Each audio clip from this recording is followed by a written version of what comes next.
All right, everyone. We will call the Monday, April 17th, April regular meeting of the Narberth Planning Commission to order.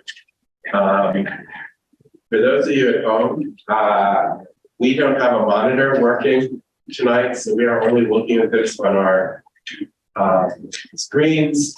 We also have the owl here, so you can see us, and I think that's where your audio will come through if you're speaking. If you're at any point are having trouble hearing us or it's not working, send a note to the chat or raise your hand or something so that we can address that issue.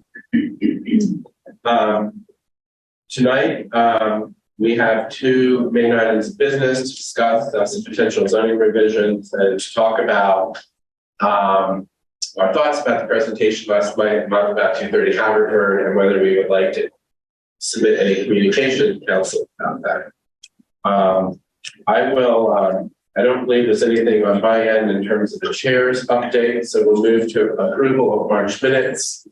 I believe everyone received the minutes over the weekend. Does anyone have any questions or corrections or comments to make about minutes? Sit right next to you, Michael, our new secretary. Great. I was kind of nervous. It was like a big meeting, and I wanted to make sure I was capturing what people said with the authenticity or whatever they were capturing that here. I appreciate it. Thank you. Okay, so the first comment is they were great. Minutes report, the minutes are great. Any other comments or corrections? Okay, can I have a motion to approve? I would want to say that this is super. Anyone else have a desire? A real page turner. Okay. Who would, could someone, Jim Cornwell makes the motion to approve as submitted. In second, Heidi seconds, all in favor of approving the minutes as submitted to us? Aye. Any opposed? Okay. Ladder, I think we'll keep you and we'll double your salary. The next two items on the agenda are requests from Borough Council and the Borough Office for volunteer planning commission participation to planning efforts that the borough is launching. One is a active transportation plan. I think I sent you all a memo about that, explaining what that is. That is a joint project with Lower Merion Township. And then secondly, a master plan for the borough's parks. We don't have as much information about that because the scope and the RFP are still being developed, and so that is something that whoever volunteers to do this will be part of. Both cases, there's a steering committee, so a planning commission member can be a member of the steering committee. I generally appreciate very much when Borough Council or Borough staff asked us to participate in these things. I know that all of you work very hard on behalf of the commission, so I may feel like a stretch, but it's also an opportunity for us to learn more about what our community thinks and to make sure what we talk about here at the commission infuses other projects that the borough works on. So I'm wondering, would anyone, first, say, would have any questions about those that I can answer them entirely? And secondly, is anyone interested in volunteering to be a member of either of these steering committees? I have a question. Sure. About the transportation ones. There was more detail, I think, about the. Did you provide information about the transportation? I thought I did. I'm gonna have to I printed out a copy. Oh, is that what that is? Yeah. Yeah, I didn't. Hey, can someone just give me a quick synopsis of what the transportation plan is? Can you just briefly describe it? I can't. Are you on mute? You're on mute. Sorry. No, I have to mute, but we're using this device here in the room, so I'll try to speak. I'll try to speak loudly. So the background of this is Lower Merion Township and Narberth Borough have contracted with the Montgomery County Planning Commission to draft an active transportation plan outlining strategies and specific capital improvements to advance sustainable transportation modes within the communities and to encourage active and healthy lifestyles. This memo contains a list of goals for the project's timeline and deliverables, etc. The purpose of the plan is to address how Lower Merion and Narberth can adapt their existing land use patterns of transportation infrastructure to the community's evolving multimodal transportation needs and preferences through policy and programmatic changes and targeted capital improvements. So that is the description of this. Great, thank you.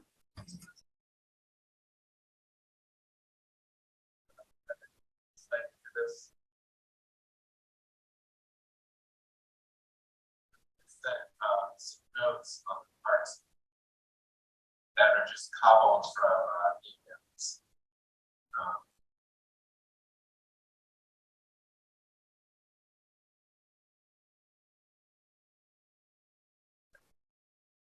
So the goals of this committee are to draft and approve a scope of work, issue an RFP, and review the responses, recommend hiring a planning firm, and then serve as an advisory committee to the planning process. The study committee of support parks and rec board being advisory part of the students. So, looking at open space. So, there is a link to talk to. Yes. Sure, would you like to? So I mean, like, if anyone else is interested, I'm interested in either of them. I probably have a slight preference for the Parks one, but if someone feels really strong and they want to be on the Parks one, I'm happy to take the one. I'm happy to serve matter. So one volunteer. Is anyone else interested in volunteer? Anything?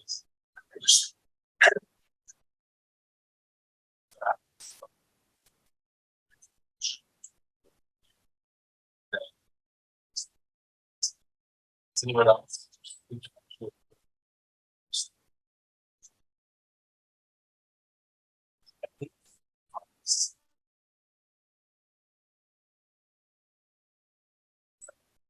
Back. No, okay, so I'll report back to the proper authorities that Adam would like to participate in the active transportation plan, and that Heidi and Michael would like to participate in the parks master. That's great. Thank you for being to partners. And we'll expect monthly reports, interpreted, double spaced. I understand. I don't want to set things. Okay, thank you. I don't have any other announcements or updates. Anything else to finish?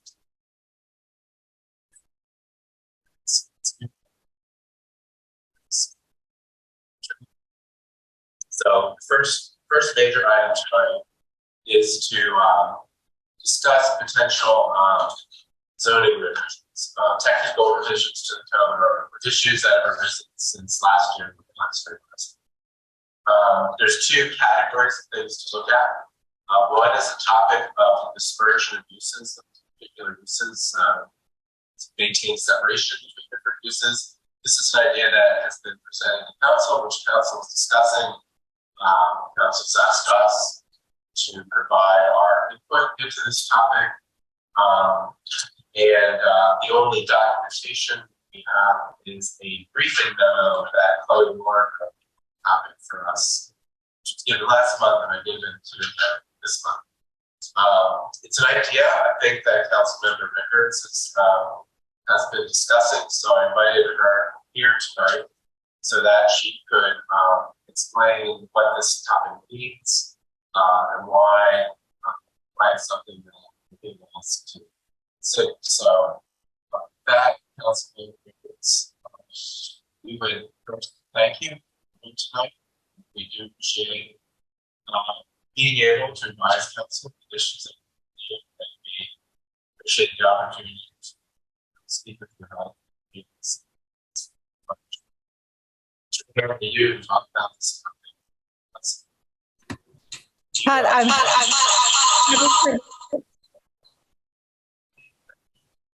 can you hear me?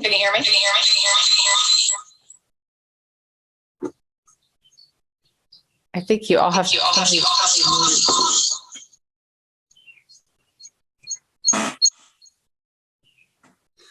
Any better?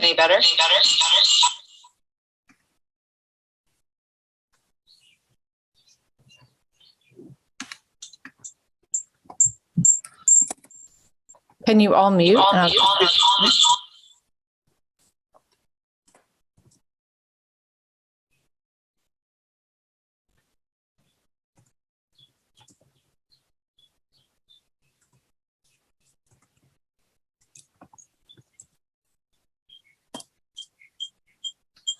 I can call in. That's clear.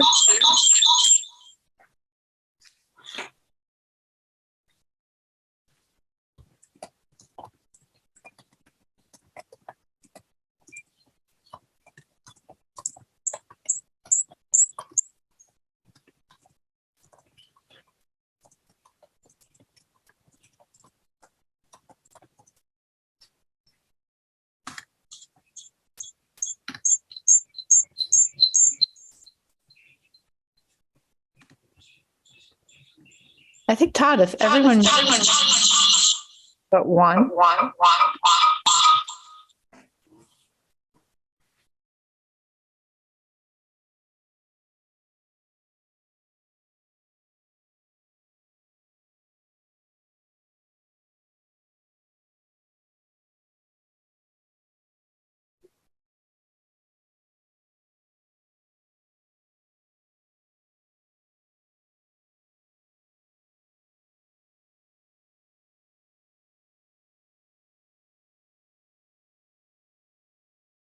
Todd, what if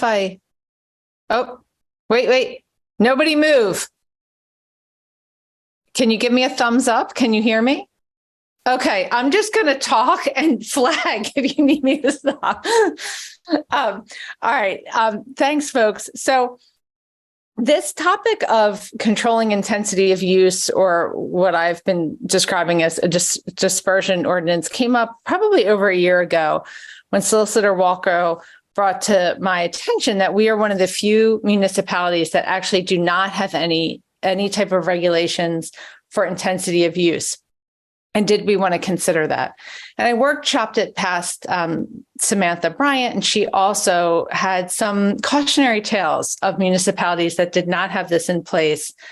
And much to their dismay, their landscape of businesses changed. And we saw this with the onset of the smoke shop underneath our beloved clock, which really was not, I think I can speak for Mess residents to say that was not the kind of borough that we wanted to be. And it was not an intentional placement for the vibrant borough that most envisioned. So we worked quickly to regulate the types of businesses that could happen in 5A. And as you all know, we cannot make businesses illegal. Rather, we have to give certain type of businesses a place within our community to open up a shop. And we kind of pushed certain adult smoke, gas stations, et cetera, businesses onto Montgomery Ave. This is almost the 2.0 of that. And as some of you may have seen, a second smoke shop actually did open, and it is now on Montgomery Avenue. People in Narberth used to say to me, why do we have so many dry cleaners in Narberth? And my answer was always, because we have that many shirts. And that was just the basic supply and demand free market that we have. In this 2.0 intensity of use option that council is considering and coming to you with a very specific question, we're working under the fact that PA Municipalities Planning Code permits zoning ordinances to control this intensity of use. And this is per Solicitor Walco that, having zoning provisions that require certain uses to be spread out throughout the municipality or the zoning district to control that intensity of use. And it would be unmanageable and a violation, arguably, to just say, okay, we can only have X amount of smoke shops in Narberth. We can't do that. However, there apparently are some examples where municipalities have tried to cap the amount of a certain dwelling unit. But as an alternative, we can require certain uses, smoke shops, adult stores, gas stations, to be a minimum distance from the same use as permitting a way to control that intensity. So due to higher tobacco taxes in Philadelphia, we're seeing that bordering municipalities have enacted these ordinances that require tobacco stores, and however we define that, smoke shops, tobacco stores, to be a certain distance from other tobacco stores. So Cheltenham Township, for example, Montgomery County, Upper Darby in Delaware County have such provisions, recognizing that they border Philadelphia like we do, and those higher taxes, because we're going to see an influx in such stores. And we're seeing that now. Upper Darby, for example, also dispersed nail salons, barbershops, beauty salons, 500 feet from one another. Other municipalities required adult sex-oriented businesses to be located a certain distance from the same type of business in order to avoid kind of a red light district or concentration of stores that we have deemed not desirable in 5A. So what we're coming to you with is Council, Finance and Administration, and then Council have talked about, okay, we're setting up, we would like to propose any business that is regulated in 5A, smoke shops, adult stores, gas stations, et cetera, also have an intensity of use on Montgomery Ave, like a distance between certain stores, and then an additional layer, barbershops, hair salons, nail salons, dry cleaners, laundromats, dollar stores. We would have to have our solicitor help define that. Also have an intensity of use in our 5A district. So we do not become a town of nail salons and hair salons, because I do not believe that that is what our comprehensive plan, I do not believe that that is the will of Narberth.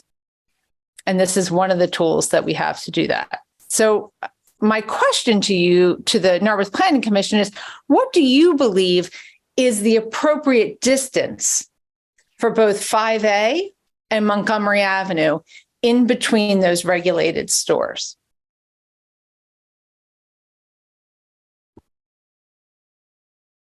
I'm happy to take questions or comments. If I can hear you, I can hear Michael Galdini the best. I don't know if you're using his computer, but not to put you on the spot, but. It's a special touch. Because he writes so well.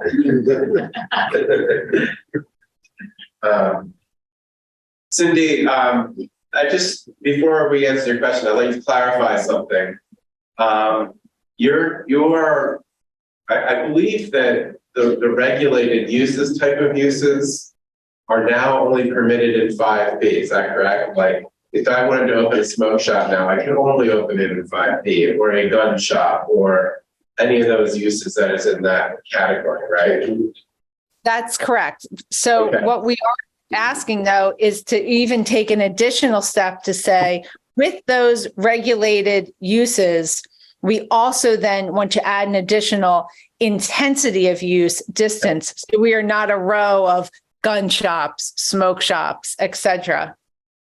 And then in terms of 5A, some of the other uses you listed, like nail salons, dry cleaners, those are allowable in certain areas of 5A. So you're looking to have another category of things in 5A that also have to be separated from each other. Okay. Correct. Now, I should note, when we have Solicitor Walco has done this several times for other municipalities, which is what kind of put on his radar that, oh, wow, Narberth doesn't have one of these, is, there is, of course, a waiver. We would be in this ordinance as well for property owners, of course. But we thought Council FNA was comfortable with proposing just very broadly, again, named barbershop, hair salon, nail salon, dry cleaner, laundromat, and potentially some sort of dollar or discount store. However, Solicitor Walco can define that. That might have prevented vapes from being around. Right. And that's where I'll tell you the dollar store I have at the end, with ... We'd have to really think about how we legally define that. And again, Solicitor Walco has some language from other similar ordinances that he's crafted. Okay. All right. So the question you're asking us is then, in either of these cases, what kind of distances would make sense? I'll just put that on the floor and we'll continue. I know, Dave, you started to answer. Well, I just asked, to me, the obvious first question is, what have the other municipalities done in terms of distances? Gives us at least a starting point in the discussion. Sure. And of course, each municipality is a little bit different, but Solicitor Walco cited 500 feet. How long are plots? I mean, it makes sense to me because we're such a small borough. Couldn't we just say no more than one per plot? That's too many. If it were me, I would figure out what the diameter of the business of 5A is. And pick a number that permits no more than 2 of anything within that diameter. My guess is it's about 800 feet. Well, see, that's what I'm saying. Is there another way to put it rather than feet? Is there, so you can't regulate 1 or 2, not next door to each other. It's like the blocks are all different sizes. It's not about the size of the blocks. It's about distance as the crow flies. I know, but is that different than saying you can have only 1 smoke shop? It's a little different. Well, and we can't. Yeah. Maybe you could have 2 smoke shops. As a point of reference, it looks like, judging from that fairly diagrammatic plan, the length of Haverford Avenue between Forest and Narberth is about 250 feet. That gives you a little flavor of the Forest and Narberth. Yeah. 250. Yeah. So 500 may be about right. Yeah. That's kind of the diameter, if you will. Right. It's obviously not a circular area. It's an irregular shaped area, 5A, but that's the distance across it. And the question that I have that I can't answer on the spot here right now is, how many smoke shops do you want? Do you want to make it very, very difficult for there to be more than 1? I mean, personally, Cindy, I would, but on the other hand, thinking about dry cleaners, we've had up until recently 3 dry cleaners, I believe, in the business district in 5A, right? Am I right? One of them has now gone belly up, I think.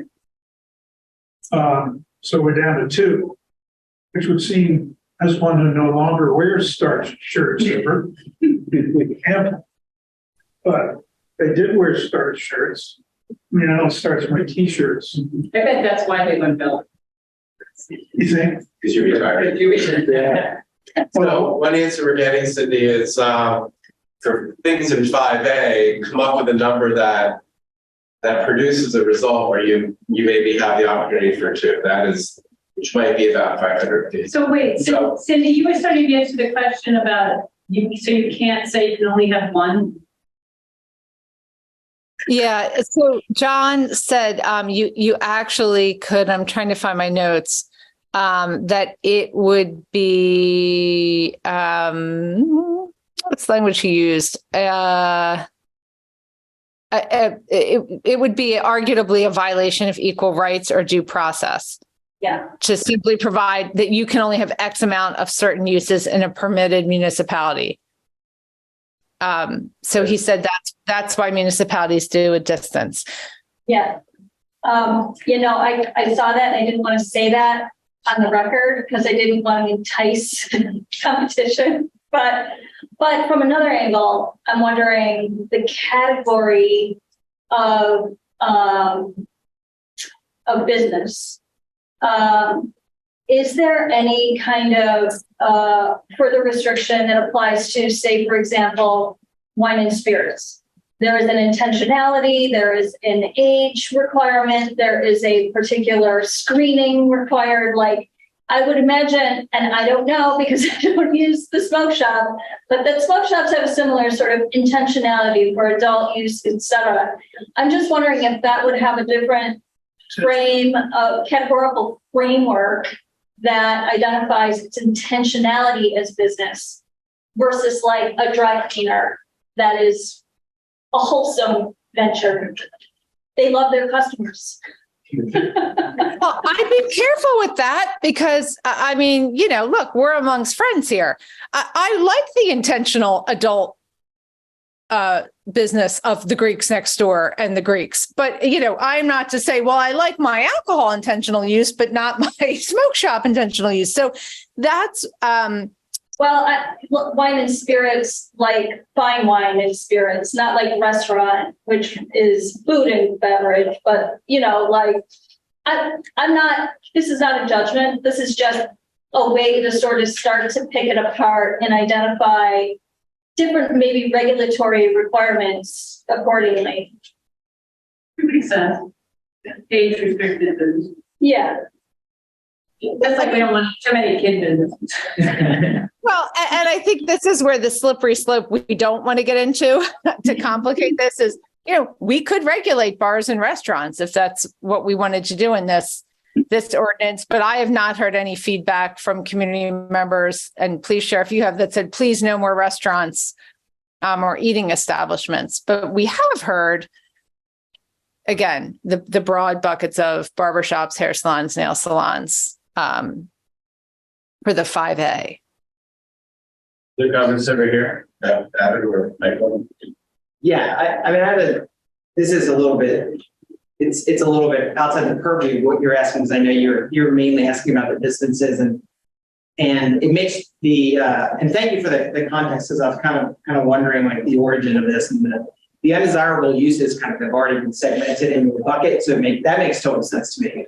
For up to me, yeah, like one gas station, totally fine. Like I like all of that. Like, and so like the undesirable ones make sense to me to kind of like to push the limit on upper boundaries of those, and it's kind of fair. Not the activated uses kind of we imagine for our streetscapes. The second bucket hits home for me a little bit, just because like my grandmother ran a hair shop, and at the end of the block was Al's barber shop, and they were right next to each other. My grandfather ran a tailor business, and so that was their entry into the era, right? So like they were able to get in here because they could work and live and have that space, and yet they were near another business that was the same. And so like it you know, even though they kind of serve similar purposes to other things that are nearby, that was their socioeconomic entry into the era. And things like laundries, I know like historically in terms of zoning have problematic associations in terms of the history of zoning, not in the era, but like the general history of zoning and laundry uses in California. So I wanted to just offer I do think that those are different than undesirable uses, and there is an element of socioeconomic mobility for some of those uses, and historically the folks who operate those uses and that therefore are able to live near those uses. And so I just wanted to kind of offer that. I know that that's kind of outside the purview of the question, but it was on my mind, so I just wanted to mention it. I guess in the same vein, if the issue is trying to have a diverse retail mix, the other way to look at it is how would you attract stores or businesses that provide that mix that you're looking for, instead of trying to regulate out certain, so I think that the idea of spacing out certain business types because of their impact on the community makes sense. That 500 seems like a reasonable place to start, and other communities we've had the same number. And to Michael's point, if we're looking to have other types of stores, then that's probably a discussion to have, how we attract and support those stores. Adam, are you, just to be clear what you're saying, are you drawing a distinction between the so-called regulated uses, which are things that maybe people might think of as a nuisance, like an adult bookstore, versus things like barbershops? And so are you? We already have a list, I believe, of the regulated Right. uses. And you're saying, like, in the case of those, it's okay to space them out, but in the case of the others, you're not so sure? Or I want to follow what you're saying. Yeah, I think Michael's point is a good one, that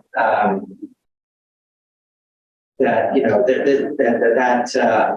idea of trying to regulate the regional business by barring certain kinds of businesses to be more than a certain number might be problematic.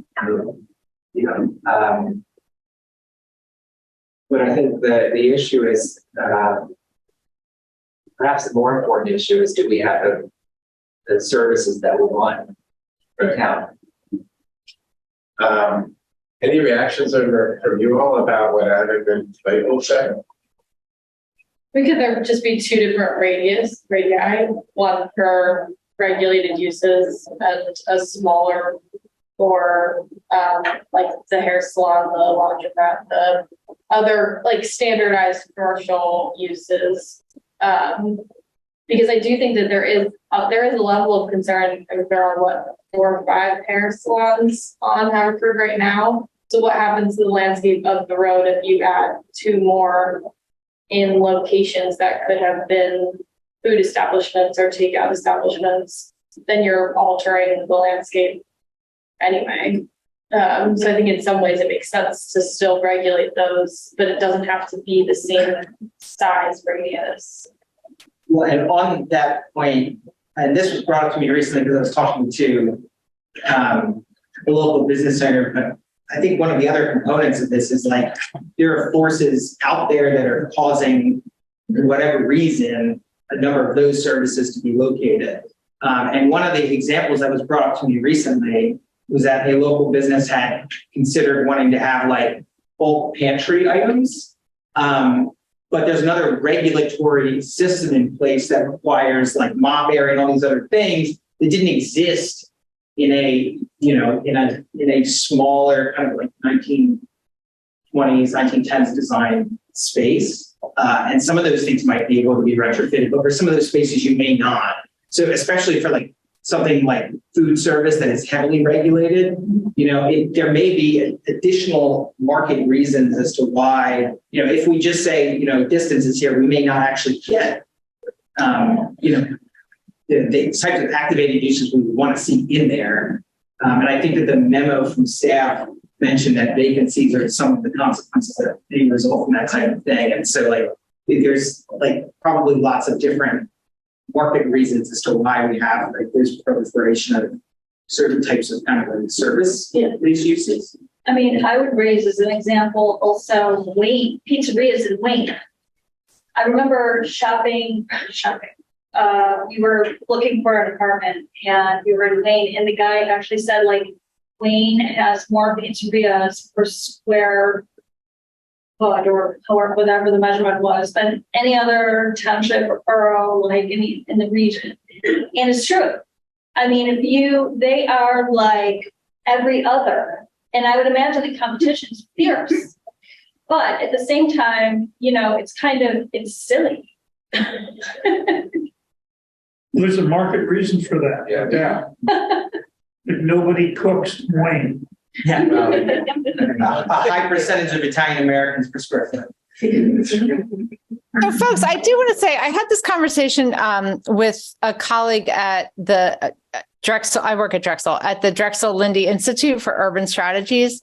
Michael Greenlee, and he started out with two questions: what kind of borough do we want to be, and how can we be intentional with a vibrant borough? And I was really proud of you all, because all of the suggestions he had, you've already done. Our form-based zoning, the distance with facade. I mean, there were so many of the things that you have thought about, except for this one. And I don't want to be a downtown of nail salons and hair salons. And I hear your point, Michael, but you're saying we're not forbidding them. But I don't think the community wants a 5A walkable district of hair salons, laundry cleaners, and dry cleaners. That is not what the constituents I have talked to have a desire to be. And given the influx of change and vacant stores, this is a security of controlling what a vibrant downtown looks like. And again, we can have a waiver in there, that a business could apply for a waiver. But I don't want to be in a position where, again, neighbors are calling me saying, how did you allow a smoke shop downtown? And for me to just go, yeah, a lot of people warned us that we didn't have this in place, but we didn't act. Can you explain the waiver? Well, I don't understand that. It's, we're doing this, but there's a way out of it. Well, I mean, I think we'd have to, and I'd have to talk to Solicitor Walco at this, but, I would imagine we couldn't hold a property owner hostage, if they couldn't rent it was vacant for X amount of months. I don't know. I have to ask him that detail on what he's done in other municipalities. But I would think, or we could ask him to put some language. There might also, I'm going to mention something that I'm going to throw an idea out there that maybe I should have workshopped in my head a little bit beforehand, but I'm going to throw it out there. There's also, a way to spring that trap is to also, for some of the ones in the smoke shop, like the undesirable uses make total sense to me. For some of the ones in the second bucket, they also seem kind of like lower impact uses. And well, as an example, my grandmother's, my grandparents' homes, both kind of which would fall into that bucket, exist now in a space where they wouldn't be allowed because they're over on Woodbine, but they're not on a corner. And I think, remembering the code correctly, in that area, you can have a business on a corner by special exception. And so for some of those, there may be a way to work those into our home-based low impact businesses in a way that kind of for instance, neither of my grandparents would qualify for the strict home-based businesses today, even though they had home-based businesses. And so for some of those things that, maybe there's a way to say, and it makes total sense to me that our activated areas of downtown, we want to try to encourage those to be activated uses. But maybe there's a way to try to work some of the low impact uses where they could literally be occurring and you wouldn't know getting your hair cut. There's not like streams of people going in and out of Al's barbershop every single day. It's kind of like a gentle sort of thing. And maybe there's a way to work to refine our home-based businesses to kind of allow for kind of low impact of a nature and mitigate some of the kind of concerns about allowing an upward economic ladder for across the socioeconomic spectrum. So I don't know. Again, probably an idea I should have workshopped my head a little bit before throwing it out there, but it may be a way to kind of spring that trap while also addressing the needs of trying to encourage activated uses in our downtown spaces. And also a way that I think is probably historically consistent with Narberth's character. I grew up, my bedroom as a kid faces Dr. Gray's dentist office, right? That a low impact business that is awesome that we have easy access to, but the fact that it was there meant that, it's not competing for space in our downtown. The fact that my grandparents as well in Woodbine was there by kind of associative community. At the time it was an Italian section, but today if there were to be something there, again, that's a use that you don't necessarily, like you're not competing for more downtown space. So. And in reaction, Michael, I mean, this kind of goes beyond the question posed to you now about distance, but I am extremely worried about the rent that these spaces are being rented for, hopefully rented for. I spent 3 days with a business that would have been a really fabulous fit for this borough. And, the cheapest rent was $42 a square foot. And no small business owner that I have talked to, I've talked to 3 different, but this one came back 3 times, one with an engineer and an architect. They were that serious. And rent could not be budged. Utilities could not be budged. To fill that gap, smoke shops, I am told, can pay that type of rent. And I want to accelerate this, especially for Montgomery Avenue, with this undesirable businesses before it's too late. Yeah, and totally agree. The undesirable businesses. So let's talk about those for a second. Let's just say those are the ones that are in the regulated uses category, just to make it easy. Right now, those are not allowed anymore in 5A. Those are only allowed on Montgomery Avenue. So we won't get another smoke shop downtown. So what is a reasonable distance between uses like that on Montgomery Avenue? Is it 500 feet? Is it more? I think you pushed the limit on that one because those are undesirable uses. How long is work? It's a lot to do that. It's a 500 feet in that block. Yeah. 500 feet would allow for 4 or 5 there. But we'll go around. But that's not. Maybe a greater distance on Montgomery Avenue for regulated uses. Maybe like 1,000 feet or something. I think every block on Montgomery is about 500 feet. Right. So higher distances. Yes, maybe like 1,000 feet. So, and then maybe, I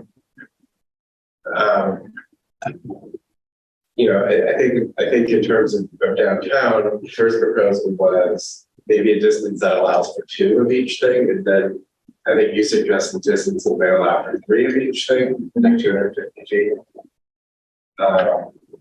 So if you had a 500-foot rule place in 5A, Yeah, you could have 2 similar uses at the extreme edges of the 5A Yes. zone.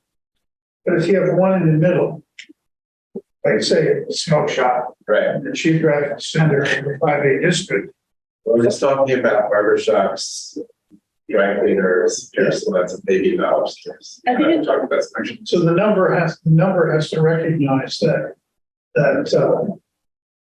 most of them are going to be in the middle. Right. Strategically, urban economics, software, yeah.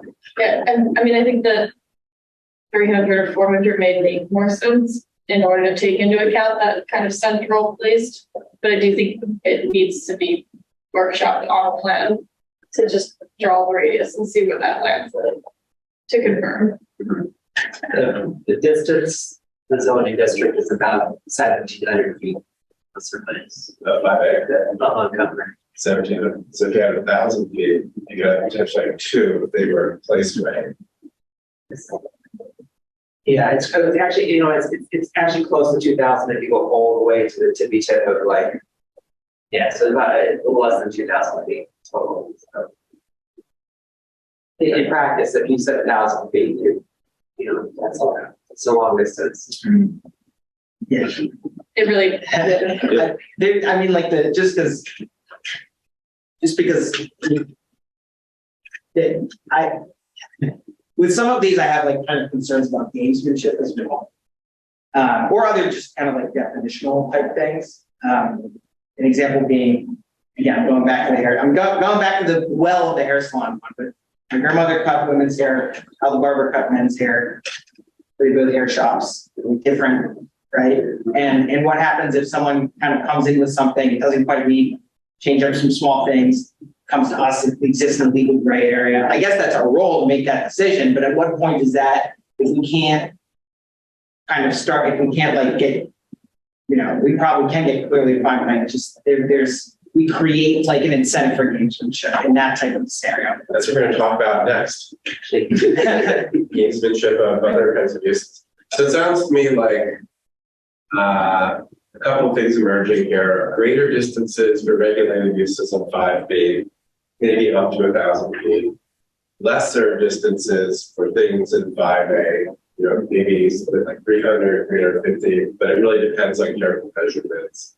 Point being, we're not really, things that are nuisances, we're very careful separating them. Things that are not so much nuisances, we just don't want a saturation of them.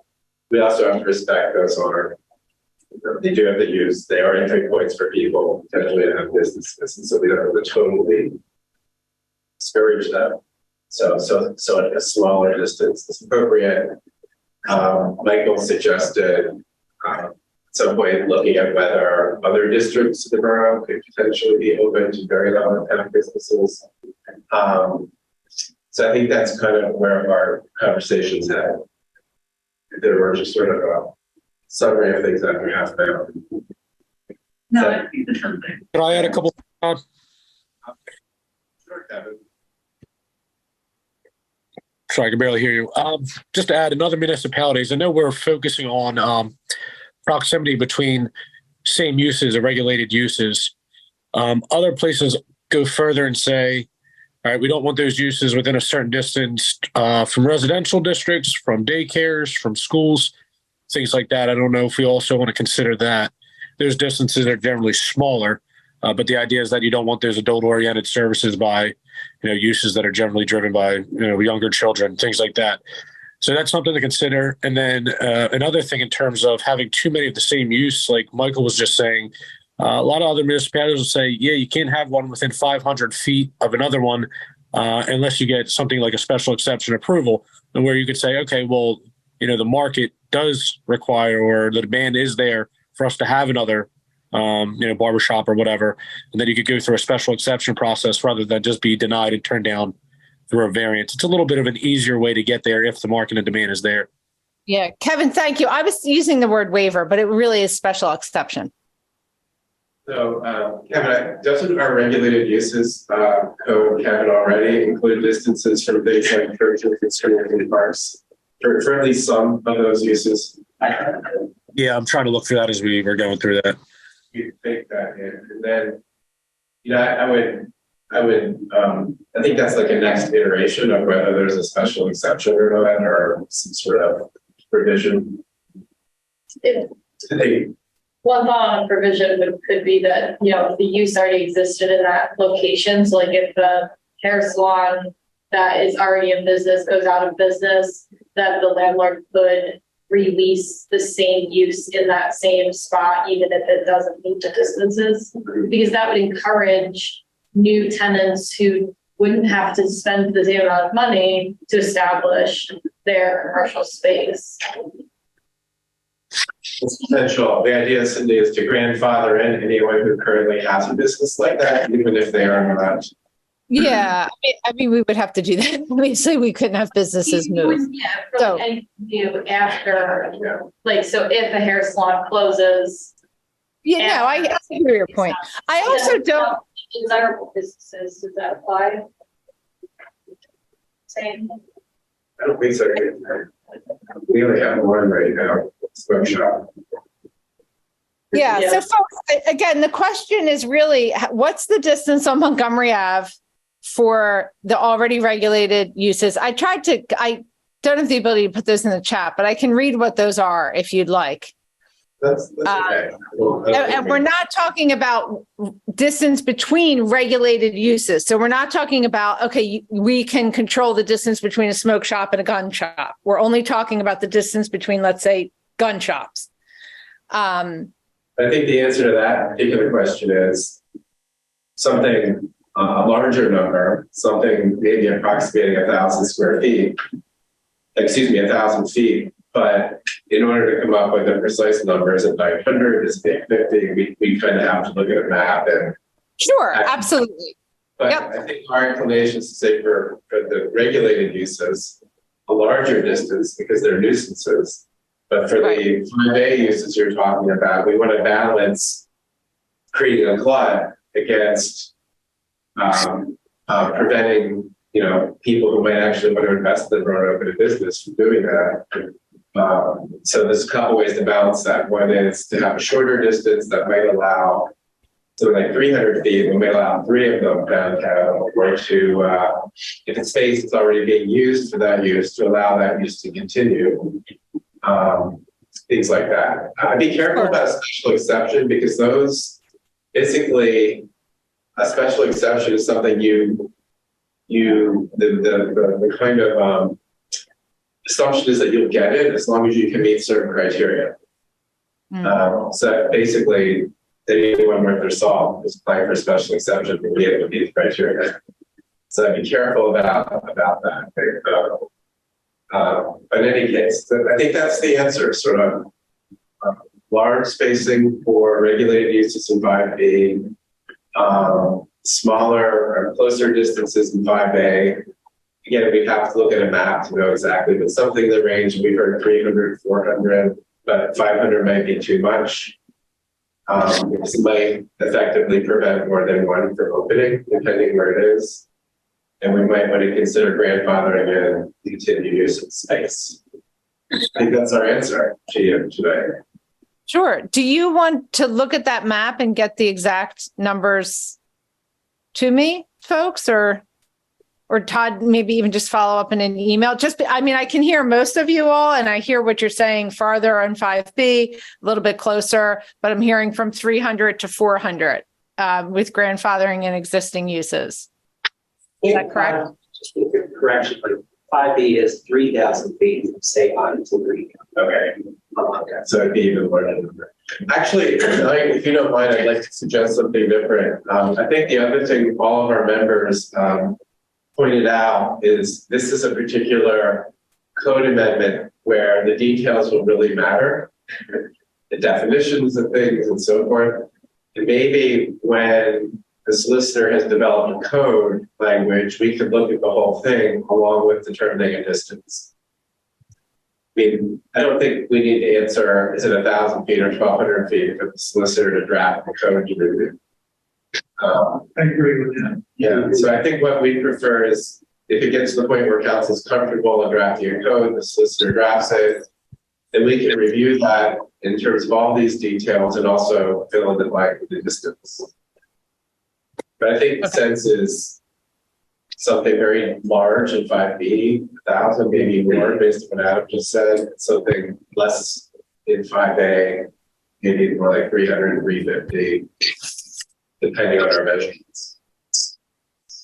Okay, so why don't I, because he has multiple drafts of this because he's written for so many municipalities. I'll go back and have him draft one and have it to you within 2 weeks. Okay. We had hoped to vote on this in April, so we are eagerly awaiting. Okay.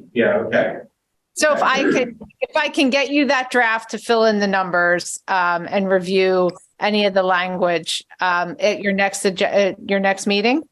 Our next meeting is like in 2 weeks. Okay, maybe not your next meeting. I'll talk to Solicitor Walco. How about and connect with you, Todd? Yeah, sure. Thank you. Okay, that's great. Thanks all. One other point, Sure. you had raised the question of how do we increase the likelihood of we get an optimum mix of businesses? And we have talked for years now here about the concept of the borough using a borough manager. A downtown manager to assist the landlords in finding the optimal business. And it seems like every time it's brought up, it just falls into a dark hole. It doesn't go anywhere. I think now that we're having this discussion again, it's time to resurrect that discussion and see if a Main Street manager would not help this entire subject. Yeah, Dave, I'll comment briefly on this because I have done a lot of work looking at this again too. So, Richardson Dilworth actually writes on business improvement districts and actually connected us during COVID with the downtown manager that started doing the Passyunk Ave and then moved to Fishtown. Her name is Renee. We met with her and two of her colleagues, COVID, and Aaron was president. So what would 2020, 2021. And essentially, downtown managers do things such as their liaisons to say, hey, municipality, can you pick up the trash? Or we would like to have events. Can you help us hang signs? And we have all of that. We have that great relationship with their businesses. So that giant boatload of work for a manager to come and establish, we already have. So we said, okay, we need more of a retail recruiter is what she told us we need. Right. So we two folks. One is actually Brian is now the City Ave corridor, and we're talking 6 figures for a retail recruiter. That's the going rate. Full-time Yeah. retail recruiter? No, just to the way I guess you sign, we were told is it has to be kind of, it's this relationship. This, I'm not going to be able to abbreviate this, but it's not just the government that should be paying for a retail recruitment. It's usually some sort of entity. Our NBA is not going to be able to pay for a retail recruiter. So the conversations I was having was, okay, how do we cost share between a developer, the NBA, and what we've set up through finance and administration is we have given about $25,000 to the NBA to use for economic development. I think that's a little bit cleaner, but it's really expensive. There's a reason why little boroughs like ours don't do the retail recruiters because it is pretty cost prohibitive. Well, again, I know. Listen, we have a louder. Yeah. Okay. I'm sorry, but I want to. Thank you. Just don't. Yes. We talk about Africa. Okay, but Dave, I hear you loud and clear. And please know this is on my agenda. I've really been trying to continue to explore this. Can I make just a quick? No, we really have to move on. Sorry. Okay, I can't hear you, but anybody who wants to talk about this, call me and I'm happy to. Thanks. Okay, because we have a lot of other topics here on our list. And this may come up if we talk about Hartford Avenue days. So we have with us tonight Marley Weiss, who's from Montgomery County Planning Commission, who is sitting in for Chloe. And could be a resource to us in this next section. And Kevin also can be a resource. So Chloe and Kevin and the office staff had a compiling list of potential amendments to the zoning code, particularly things that have arisen in Kevin's plan reviews, things that are ambiguous or things that don't exist in the code that might be useful in helping with plan reviews, or things we've noticed that are conflicts. So out of that long list, we have focused on a first cut of things which have to do with land uses because we've already been talking about land uses tonight. So it's an easy topic for us because our guys are there for the most part. There are a couple of general issues too. The first 3 are really more general, and then on the back of the page I sent you, the next 6 are more about land uses. So our goal is to talk about as many of these as we can, get a sense of what we think about these issues, if they are issues, and if there's a solution that we might aim towards. There are other issues on the list. I think we sent you a copy of the whole list in March. They have a lot to do more with dimensions of things like setbacks and building coverage, which, as you know, can get super complicated.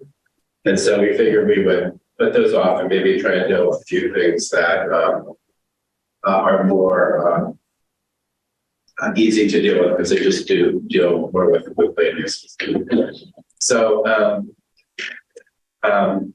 with that, I thought we could just sort of tackle these and see how it goes. Ultimately, we'll wrap these up into the next round of zoning changes later this year. So the first issue is not so much about uses, it's about the interpretation of the historic district code. And really it is precipitated by 714 recovery, where part of the historic resources of the third lot layer, and part of that is being potentially modified in schemes we've seen.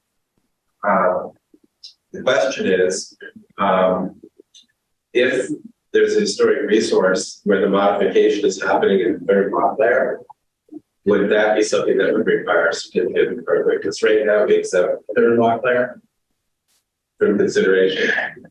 But as we're seeing with a place like the Price House, the resource actually extends into the third layer. So in a way, like the way our code is written, you can almost like slice off the back of the Price House. It's in the third lot layer. It's not just real straight. So Kevin, am I getting that one right? The impetus for that issue? Yeah, to be clear, whatever portion was located within the third lot layer would be excluded the way I'm currently interpreting that. What was the original rationale that you probably wouldn't see it if it was the third lot layer? Yeah, that's what that is. The original That's rationale a lot was of being like situated. It's not a corner lot, it's like a. Well, I think the original intention had more to do with like garages. The separate structures that are at the back of the lot. I think here, it's certainly in the case of 714, it was clearly the intent that no matter what happens at the front, middle, or back of that house, that there should be a certificate of appropriateness that goes along with it. Well, visible from the public right of way is really the operative statement. I mean, that's what the Secretary of State is doing. So the back is visible from Meeting House Lane. Yeah. It's on. And it's a single structure. It's not an ancillary building. It's not an appendage. Right. It's a rectangle. Well, it's an appendage, talking about the additions, The addition will be the. not to mention the porch, I might add. Is another. Well, bad use of word. Regardless, in this particular case, there's no doubt in my mind that the intent of how we wrote the ordinance was that there would be a certificate of appropriateness. So to be fair to say that if there's a resource that's considered a contributing resource because it's in the second lot layer, any part of that resource, even if it's in the third lot layer, Yes. if it's visible from the street, Right. should require a certificate. That's how I would read it. But if it's garage in the back, it's not part of that resource. Okay.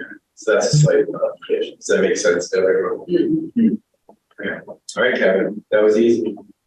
Yeah, I just want to make sure that the interpretation that I just gave you in the beginning is what Chloe and I use to identify contributing and non-contributing resources in that Excel sheet.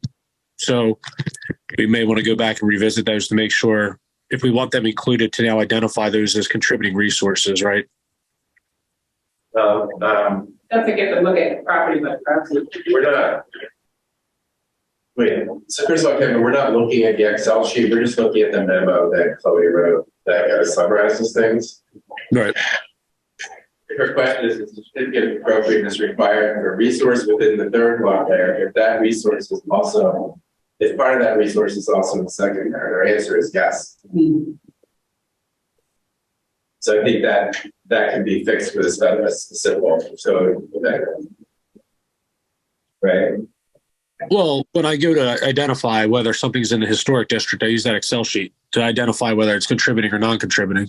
So if it's non, we don't even worry about the COA. Right. So that's why it says a resource. Is that what? Okay. Yeah. Okay. Okay. So the second topic is buffering. Now, apparently the landscape code sets out requirements for buffering. but it refers to the zoning ordinance. So landscape ordinance has standards for different kind of buffers. It says these need to be used wherever the zoning ordinance calls for it. Even passing codes. Yeah. Gonna send this to the principal. That way you have deniability. Anyway, the current landscape ordinance outlines standards for buffers, screen buffers and softening buffers. It refers to the zoning code to explain where those are required. But the zoning code doesn't really reference them. It only references them in two places. The only place the zoning code requires vegetated buffers right now is in the 5B district, apparently, in these very specific cases. So I guess the question is, and I don't know if we need to sort out the actual particulars of it right now, but should we include in the zoning code more circumstances where we would like to require buffers between uses, between properties, to screen different uses or properties from each other, or I guess the word here is softening, kind of create transitions, shall we say, between uses or properties.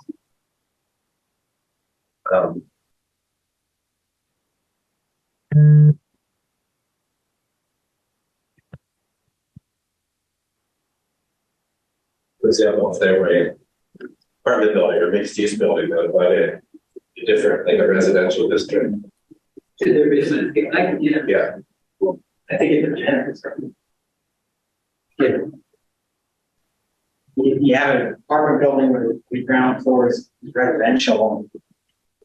Probably can have is residential. If it's a bunch of parking in cars, yeah, I mean, we probably don't want, headlights and look, like having vegetative buffer in that type of setting. Makes a lot of sense to me. But like, if it's, someone's porch next to someone's porch. So one use you might see is if a parking lot abuts a residential property, maybe we should do one. I actually think parking lots should always have screening requirements. It's very typical to require perimeter walls, plantings, around surface parking. Maybe it's specific for that. Okay. So one option potentially is, we don't need to work out the details now, but maybe one option, Jen, go ahead. Oh, please finish what you're saying. Then I'll No, let's I was going to say that I think, and I don't know if this pertains, but just for the record, that speed requires a buffer. Take, for example, the sidewalk on Montgomery or a bike lane next to a traffic lane. I think those very different speeds of travel should have buffers. Okay. In that case, the street tree ordinance might come into play, but I mean, the planting requirements, but I see your point. One thing, I'm just going to go off the rails with this one. I think if we looked at Narberth and said, all streets should now be one way and one traffic lane should be given to securing the safety of pedestrians and cyclists. I mean, that would be a radical proposal, but that's kind of the kind of thing that I have in mind.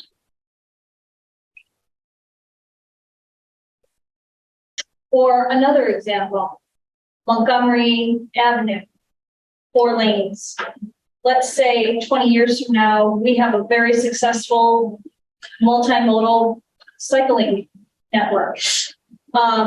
Maybe the 2 center lanes or one center lane of Montgomery is dug out, planted, traffic slows down like you'd have in the Bryn Mawr Business District, You have more walkability from downtown Narberth out to Montgomery. You have maybe a business district there. Traffic is slow. You have more of a thriving pedestrian, multimodal. That I think is also buffer. A buffer, like that idea is the idea of a buffer, where you have zones where you can travel quickly because you're just trying to get where you want to go. But you also have zones where maybe it becomes like a pedestrian buffer, just everything slows down. But this is specifically about. Yeah, no, yeah. Well, you know, if you're thinking 20 years from now, the whole code might be regressed to again, so. The whole town is gonna be I'm full. just planting a seed. That's all. I thought buffers between regulars. So any other thoughts about where we might want to look at that down the road? It's not aware, but the Philadelphia code requires a 5-foot landscape buffer between parking lots and sidewalks, parking lots and adjacent residential, and that could also apply to residential driveways having buffers for rear yard or, I mean, if you already have a rear yard, side yard setback, the buffer goes in that setback. And it only becomes problematic in the zones that don't have a 5-foot setback lines. Well, we've discussed driveways from time to time, so it's not a unexplored topic. I mean, residential driveways become challenging. Just with Yeah, the I don't know if density, they can but do that. commercial. Yeah, is- so lots are so tiny here. But I do think it is development require, the new development could require buffers. Okay. So it sounds like we should look to develop buffers in some particular cases, particularly around parking lots, buffering or screening. Although I'm not sure it's zoning code. I do know we do have landscaping. We just didn't talk about landscaping for some streets, and the code does have special requirements for Montgomery Avenue actually for landscaping between roads. But that's another area I think about. And I think that we might want to review buffers between the 5P district and the adjacent residential districts. It feels to be like these rules are a little sketchy. But we've always wanted to protect the residents of those neighborhoods, particularly because many of those are dense neighborhoods. They already have a lot going on. Well, and that could be another way to put it too, between commercial.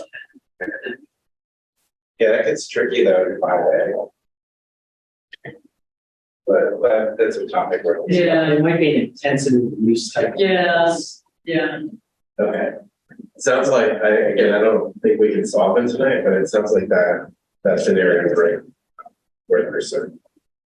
The last general topic has to do with the saldo, and then we'll get to some use topics.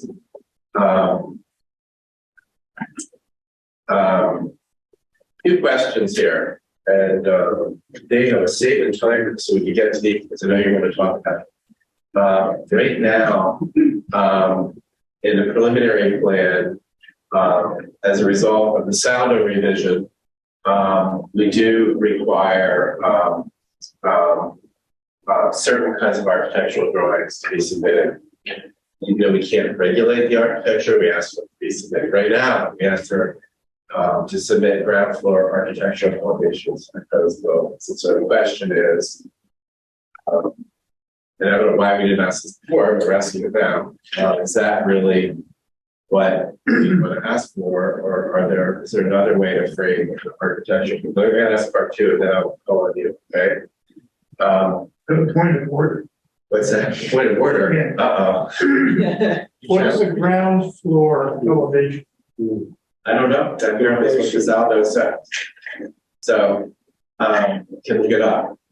Second question, which is related, and this actually, Adam mentioned this to me one day when I was talking with Adam, is that when we have conditional uses approvals, like for apartment buildings and things, should we factor in a stronger architectural review for those kinds of buildings?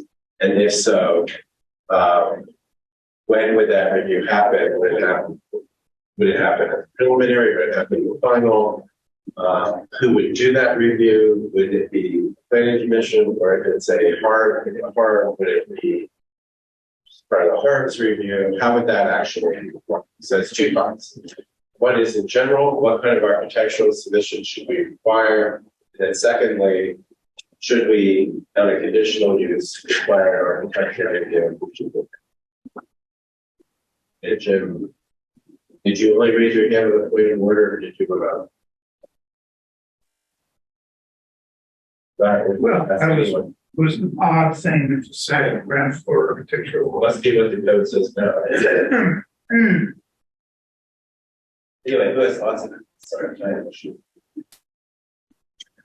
Well, the whole concept was behind requiring elevations at all was that at the preliminary phase, the applicant is forced to wrestle with the theme that he is going to force us to look at for the rest of our lives. That's the whole purpose. So instead of just showing us a footprint plan, a site plan.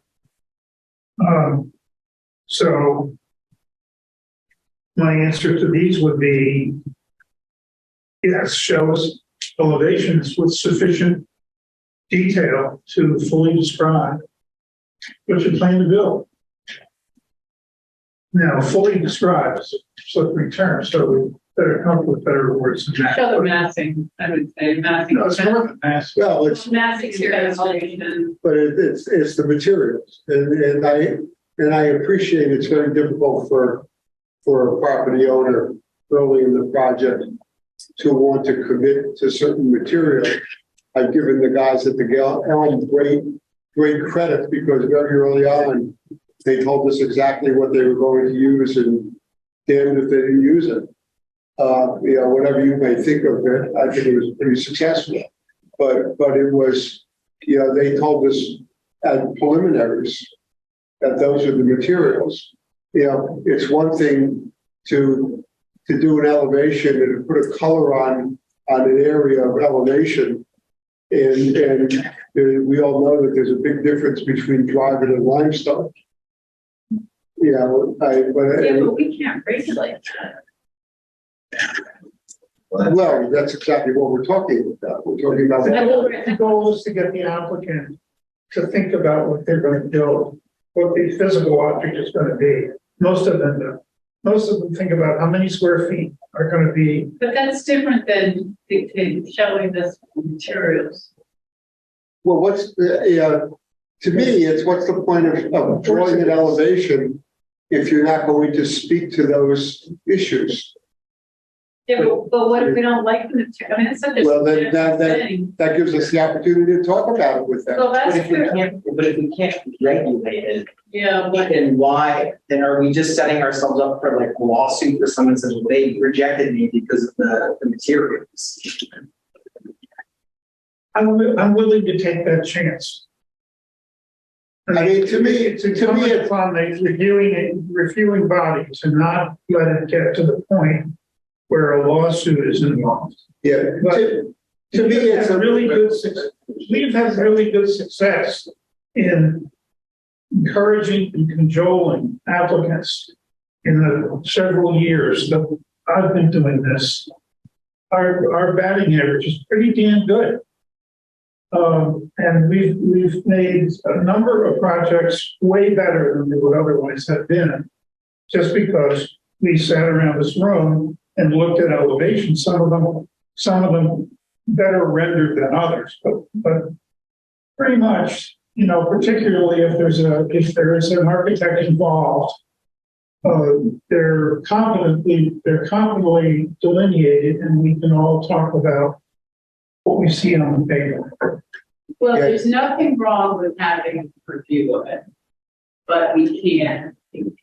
No, Yeah. I think that's mischaracterizing. what's No, well, going wait, on. actually, well, let me just say, so what will happen is if you say, I want you to provide elevations that are rendered well enough so we understand what your concept is for your materials, they present that, we get a clear idea of what it is, and we maybe subjectively like it or not, we can express that, but that doesn't mean they can't use it. No, but our experience has been that the intent is that it initiates a conversation with them. And makes them And look so- at it, which is good. Well, it makes it look bit, but we also have that conversation and, you know, we could say, gee, we really like limestone. And the guy says, well, that's not in the cards, you know that. And then we talk about, well, what parts of the elevation are really important to us? And can you spend a little more money in those parts, presumably closer to the ground, where you see it and touch it, and we can give on things that are further away. And in that cooperative way, and this has been proved out now over a number of projects, in that cooperative way, the project gets better. So Jen, jump. Just real quick, a couple things. One, I do think people are thinking about materials earlier on in the design process now because supply chain has been a little bit crazy, very volatile over the past 2 years since the pandemic. 1. 2, I agree with you completely. I think this is the forum to open up the conversation and to invite ideas for development because we know Narberth very well and we know architecture very well. And where I'm going with this is with the green building ordinance, we have column A. And column A was a very it was a tough one to nail down because we didn't have a frame of reference that was one size fits all. Not every building was going to have an existing stone masonry wall. Not every building was going to have a brick facade. Not every building was going to have something worth keeping that you could build up and say, this is part of the fabric of Narberth, which now has a historic district ordinance. This is part of our fabric. See if you can use that and build off of that. And I think those are the types of suggestions that we can make to enhance and enrich the process, not to direct it and decide it, but just to offer those types of insights into possible directions. No. Simple guidance. Yeah. I think it feels like we've articulated how we operate with these drawings. So the question is, what do we require in terms of drawings at each stage? And remember, this is kind of quirky because now we don't have a mandatory tentative sketch plan. The preliminary plan may be the first time someone is coming. So in the spirit of having, we'll deal with the conditional use question next, but in the spirit of having these kinds of conversations we're talking about, which we cannot dictate, but we can work to guide and Joel and prioritize and so forth. What do we ask for at the preliminary phase? And is there things that we might just wait to the final phase to ask for in terms of these elevations? So Preliminary phase. let me ask that. I think we should ask for conceptual architectural elevations. We're trying this out anyway. Conceptual architectural elevations showing the arrangements of windows, doors, and other openings in the facade. And the materials, the conceptual materials palette for facades.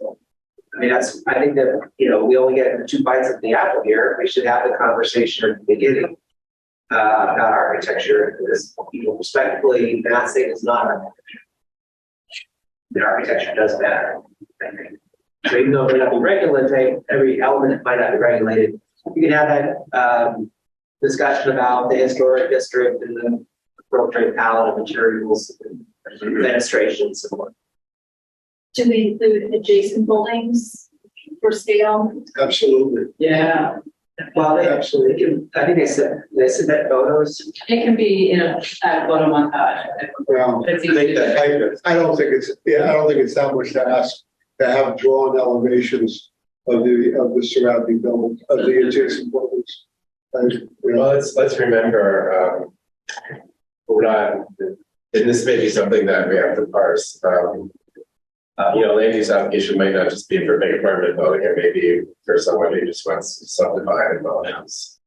So, Yeah, They could do a preliminary sketch. I mean, it's just not that big of a deal to draw a couple of houses. Because everybody who is developing something should be thinking about. I mean, and I'll go back to the Spanish House project, where I, for one, was flabbergasted by how big those houses were compared to the houses next door. You know, I don't know if it would have changed the project if we saw those elevations, but it would have been a real eye opener. You know. And that's again subjective. Some people love the way that turned out. I mean, Some people love the way that turned out. Well, I mean, I think it turned out pretty good, but. Yeah. I was just gonna say, look at the Victoria and Albert Museum. The Daniel Libeskind addition to the Victoria and Albert. I mean, you know, it doesn't mean anything. It's just, you're just showing its context. Yeah.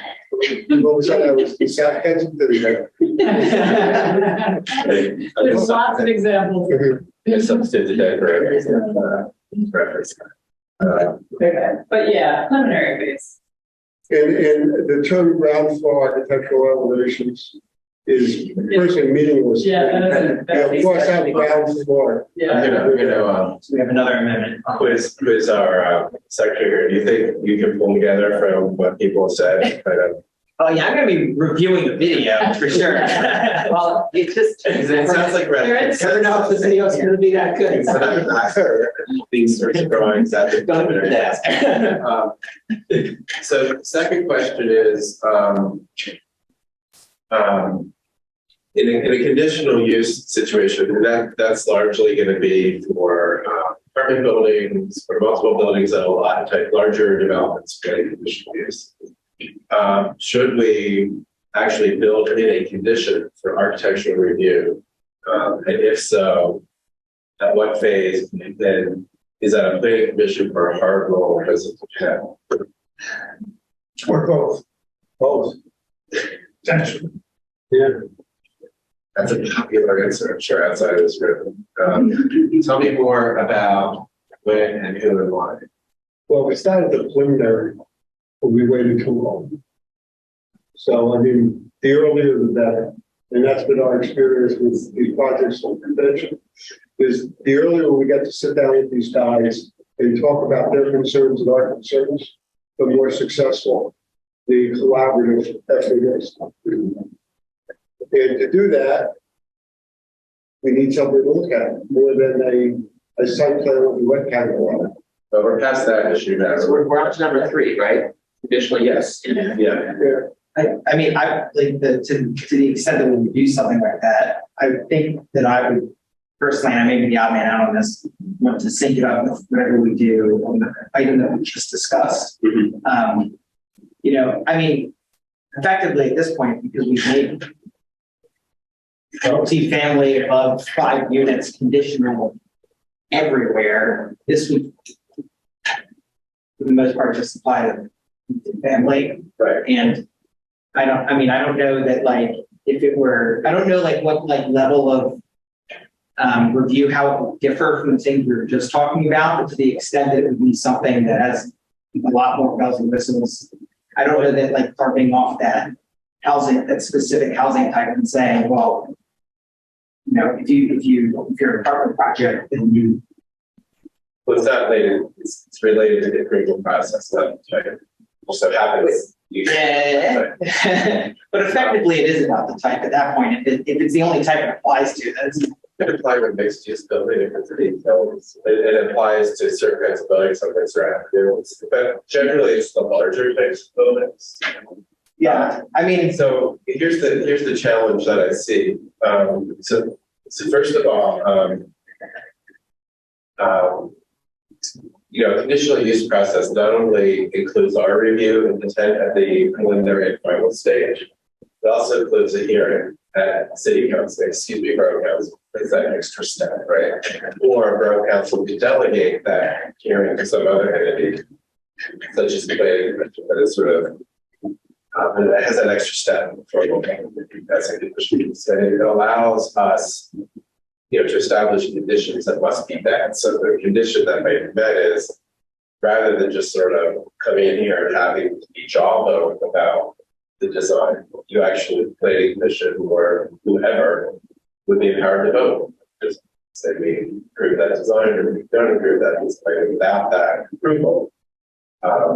conditions would be met. So it's just changing the rate of the decision-making power to be more in the camp of public agency making decision versus public agency just trying to persuade. That's the difference that we have. It's kind of the same conversation. It's just the people having it have the right to say yes or no. Like, you're good.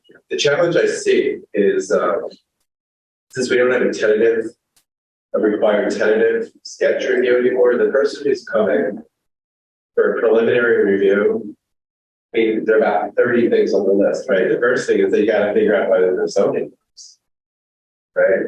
Then they have all the other site planning issues. Then they have the engineering issues. Then they have this potentially the conditions or the architectural issues. So what I'm wondering is, while can all that really be done at one stage? Yes, absolutely. Architecture is heavy. And this is why we get paid so well. Because simultaneously, you have to address. Planning must be even worse. No, it's much less. You have to simultaneously address all of those things, or you're dead in the water. And that applies to every applicant that was going to come for us. We've seen some that are pretty much dead in the water. I think from the point of view of the process, the way you look at it makes sense. But I'll tell you what we're seeing then. We're seeing applicants with complicated projects who are trying to come in and negotiate their zoning before they ever get to the preliminary stage. It's turning out to be really challenging, right?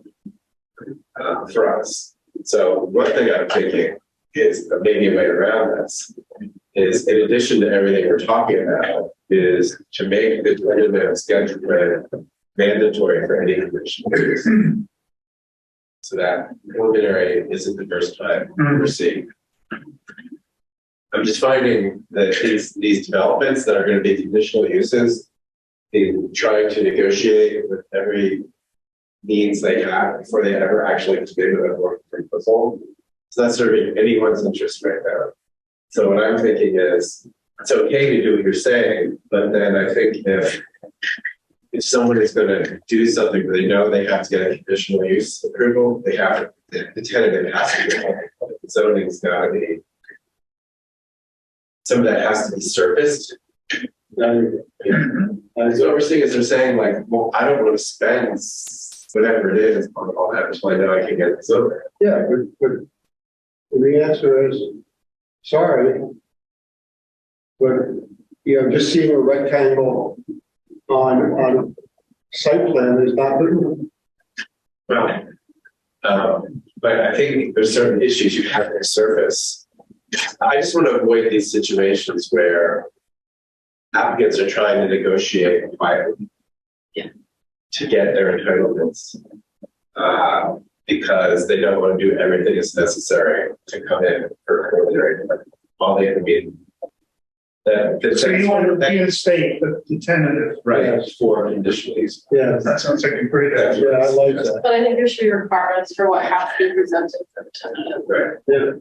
And it could be schematic plan, site plan, and like conceptual massing on all street elevations or visible street elevations.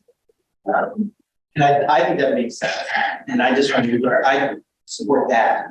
And I would just be nervous about creating an entirely different regulatory structure or something that differs from person to person in terms of architecture. Like my taste would be completely different. But to have that be like the contingent like approval based off of that from a land use perspective makes me more nervous. But from what you're talking about in terms of especially, I'm now more comfortable with what we're talking about on the other one in terms of like having those things, they get presented to us at the required tentative for conditional. That makes sense. Yeah. Kevin, are you still listening? I'm here. talking about your future. I'm wondering if you have any opinions about this. No, I think Jim just said it. You guys are kind of going in and out, but I think that's a good if you're going to require all these extra details, I think, and if somebody wants to get, they want to work out, zoning relief or things like that, then I do think it's a good time for them to come in and try the, tentative sketch where it's not mandatory, but at least they could start there and try and work with you guys to get some sort of idea on the zoning relief before developing their building further. Well, we're suggesting if it appears a project's going to require conditional use, then they should be required for a tentative sketch. Yeah, I'm good with that. Yeah, because if we just have too much to sort out at one stage, if we put everything on the preliminary. I mean, if someone wants to do a subdivision of a house, okay, I think probably we can handle it after the preliminary. We don't want the little guy. But the big guys are going to have finding their system's not working the way I think we Right. Okay. I think on these topics, what I'd like to do is sort of consolidate our ground, see our minutes, and then see what we can bring up here, because I think we have a pretty good idea. Let's try one more topic. The first three uses under standards for use. Actually, let's see. First three topics under standards for use. Experience uses, things like fitness centers, yoga studios, and microbreweries, wineries, cideries, distilleries. The essential question here yet is, The accident. is that a regulated use or not accident? I hope That's a good question. First accident was that a cidery. I just thought, was there insurance? Marley has her hand. He has a hand. Sorry. Marley has her hand. Yeah, Sorry. so chat option. I just wanted to squeeze in before you moved on to the next topic sorry, I have to leave now, but really interesting conversations, and I'm sorry I couldn't be more helpful, but I'm sure Chloe will be able to follow up on any of these topics that you'd like to work on. And I didn't quite catch the name of the person you assigned to the Active Transportation Plan Steering Committee. So if someone could email that to Chloe, we are looking to get the email out about that this week.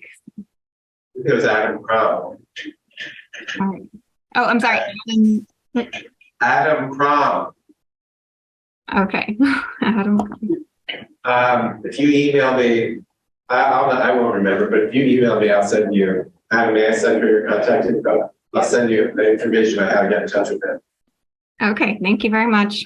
Thank you for joining us. If you come 5 times, you get a prize. On Saturday Night Live. It's not tracking, right? That's tempting. Yeah, our screen's working now. That's This is weird. really all right. Just as you were leaving, our screen started working. All right. Sorry about that. Oh, no Okay. problem. Thank Thanks you. for joining us.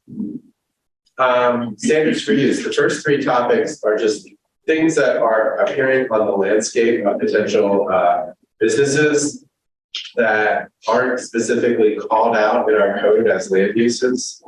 And so I guess the question is, if these come up, someone wants to come and do one of these things, it's not quite clear how to assess the application. So should we do something about that? Kevin, do you have anything to add about the experience uses, the micro fitness, or the microbrewery, winery, cider?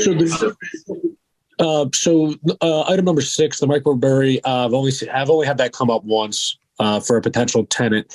It's really kind of just a variety of uses. It's really more so items 5 and 8 there, which is like store and like kind of personal service type of uses, where we have a lot more tenants opening up with 100 Forest and 203 Haverford, and then 231 Haverford. 203 and 230. So we had a lot of questions for potential uses for these people to fill their leases. And I feel like there's just way too few uses. So I feel like I'm forcing them into categories right now that really aren't what I think they're intended to be fit into. Well, I guess in terms of, I was thinking of putting stores into a separate topic. the stores and retail and takeout versus non-takeout. But in terms of things like experience uses, micro fitness, do you have a suggestion as to what might help you manage I mean, are we getting experience use applications, or is that just something that's there because other communities are saying this? Yeah, I think Chloe added ones in items 4 and items 5 because of what we're seeing in surrounding areas. Okay. So I guess folks, I mean, is this type of use something that we should make a special category for, and then kind of a special place, like maybe not 5 no axe throwing in 5A or something like that? I think it's Montgomery out of the Wobble Lane. Experience uses. No, extra. That includes gaming hubs, escape rooms. And a lot of these are dictated based on the available size of the tenant space. You know, the idea that informed us from the very beginning was that in the 5A, we were talking retail. Right. And Community retail. not absolutely. I don't agree. I personally, I think entertainment is, I'm all for it. I think I'm glad we have a movie theater. I think it supports it's synergistic with restaurants. So I think entertainment uses are also synergistic with restaurants, personally. Okay, well, the danger there is you get mania. And But I think let's see. So far, we haven't got that right. So, I mean, yes, if it were. that's because so far we've had the doors firmly shut. I mean, Wait, let's let other folks in the conversation. Anything else that we'll about this? I'm inclined to agree that I think music experiences should be looked at to be considered for both 5A and 5B. Because going to an experience usually dictates that you're also then going for food or beverage or both as part of that outing. And if you're going to, you know, an axe throwing on Montgomery, chances are you're not going to then also come down to Haverford to participate in whatever food and beverage. You might go to the urgent care. You might, yeah. Yeah, you might go to the urgent care. What exactly is an escape room? I know. It's an experience. This is a generational thing. What the hell is this? Never been to one. it's a puzzle. It's a puzzle room. I looked at one. You get locked in a room with a clue, and then each clue leads to another clue until you solve the puzzle Yeah. in an allotted amount. Clearly, we have to do like a planning commission team building escape room night at some point. I find it stressful. But first, we have to go to the local brewery. Yes, yeah. That's correct. That's correct. What is a gaming hub? You might want to start with. There's there are like either bars, like the one in Ardmore that open that is a bar, but also Arcade type games, thing. yeah, or it's solely set up as like selling games, but offering the ability to come in and play. So I guess like that then raises the question of what differentiates like arcade from having a bar? I think like a barcade gets classified as a bar with the distribution of alcohol, right? Because they're selling beverage and services. They just happen to have arcade games as the secondary, whereas like a board game center would be focused on the come and play the game, and then if there is food available, it would be a secondary draw. So you're not going there for the food, you're going there to play the game. So like the majority use of the space versus. I'm sure there are people who study this. Yeah, that's right.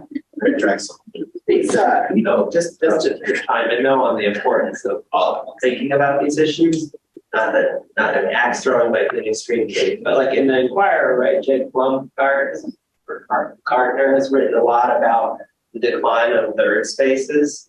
So a lot of coffee shops and bookstores that are closing, right? So we're lucky we still have a coffee shop and a bookstore, but we kind of need to nurture those places where you can go that aren't your home or your business. Or offer the ability to do mixed purpose think it's not uncommon anymore to see a coffee shop that becomes a bar after a certain Yeah. or a bookshop that hosts Might have live music live sometimes. music. And, yeah. But I think here the question is like uses whose initial function is more things like entertainment type uses, like in the list here. That's 3 things on the list. I think a key question, we've heard some opinions, but I don't think we've heard from everyone. Is that really appropriate? 5A, I've had a few people speak to that. And this one person gets that. Are there any other thoughts about that? I think that the part that resonated with me most, because I didn't literally had no idea, like I was imagining the axe throwing, and I was like the thing that resonated was kind of, I guess, the points made about go to an area, if it's something like board game spot. One of the less absurd examples, like it makes sense to me that you might go to that and then go to somewhere else. And there's a synergy there in terms of support, like mutually supportive activities. Here's the thought. I mean, I can see why we might not want an escape room on Haverford Avenue. But, we've always thought of Haverford Avenue, 5A as Haverford Avenue as being different from other blocks. Like Haverford and North Narberth, we always say have a certain quality. But maybe some of these experience uses would be okay, but just not on Haverford Avenue. What if someone wanted to go an ancillary place, the forest, one of those buildings behind the street, like the Vessel office in Margaret? Or what if someone wanted to take that outpatient surgery center and no one ever really knows what goes on in there and turn it into a gaming hub or something? You know what I mean? Like maybe there are places in the 5A, but not just storefronts and Haverford Avenue. Maybe the building you used to work in would still be there. It could be an axe throwing. Those are the days. There were axes thrown in that building, as I recall. Anyway, maybe that's a way to look at it. Maybe, but I worry that it has a problem that's been identified and worked. Well, It sounds like the experience one was just an app, but the micro brewery. Let's talk about the micro fitness and brewery for a second. So we do have a micro fitness place now, the Pilates studio, opened on Essex. I'm not sure if we have any others on the ground floor anywhere. We did have the upper brewery. That's upstairs, right? It's upstairs. And we used to have the upper I mean, place. It's not like a jujitsu place somewhere. I guess we have him. I don't know. How do we feel about these? I mean, first of all, Kevin, I guess this question is here because someone feels these are not adequately described in the zoning, so that we should describe them as a specific kind of use, right? Yeah, exactly. So let's just say we're going to describe these a certain kind of use and we'll define them. Question I would have then is, how do we map it? All of 5A, all of 5B, part of 5A, with 4B might be interesting, the collar area around. Or B or 4A. Anyway, the collar area around downtown. That's where we allow some kinds of businesses.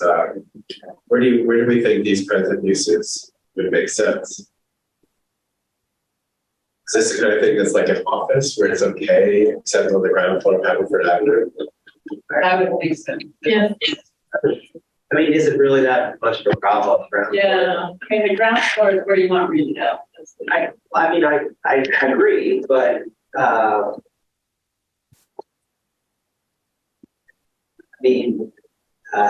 exactly? I mean, I don't know. It's just okay. I mean, what kind of retail are we looking for here? What's that? What kind of retail are we? What are we saving our storefronts for that's so critical that we're going to run out of them? I mean, because right now the issue, like we have a lot of storefronts being used for office space, right? And that may not be their highest and best use, but it is the way it is. We'll talk about dry cleaners, we'll talk about hair, we'll talk about nails. I guess I just worry that, it seems to me that a dance studio or a yoga place is just as vibrant, if not more vibrant than an office. And there are actually people that you can see through the windows doing something. The offices are not permitted anymore. I understand, but you know what I'm saying. Yeah, no, I think you're right. I think, the hope that we're reserving these for retail uses when retail has changed so dramatically that they may never be occupied. I think allowing for something like that in the hopes that we just don't get more insurance offices is a good one. I mean, I pass by the yoga studio going over the bridge on Narberth Avenue all the time on my walks, and there's there's often activity in there. Yeah. And that's something to be encouraged, I think. Jennifer, did you want to say Just something? it circles back to the conversation we had earlier about frequency of the use, and when we dictate what that radius is for frequency of the use, if you allow for studio fitness space to be placed on the ground floor, which opens up the possibility of more tenants taking vacant spaces because you're providing a broader swatch, by also adding a code that stipulates how the frequency of how many can happen will alleviate the concern that you're going to end up with a yoga studio, a karate space, and a fitness center right next to each other because it's defined. Jen, do you want to jump in? You raised your hand. I mean, mine isn't, I was just looking for a little bit of focus on the question because existing definition of studio does not include this. I mean, are we looking to define this, or are we looking to expand the definition of studio?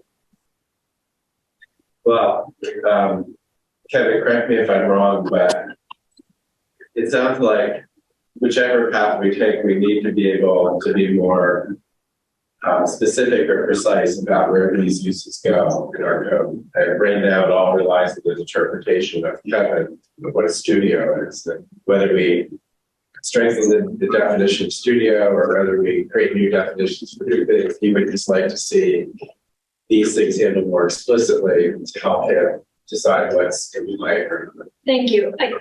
Just for the record, I fully support the studios. I think we need more studios. I think a lot of people are in front of computers in offices, and studios is a totally different space of creativity and working, and I support studios. It's my statement for the day. Adam, what were you? I have a question and a follow-up. Is 5A allow commercial uses of travel floors? I believe so. Yeah, it would be a mixed use. So you might.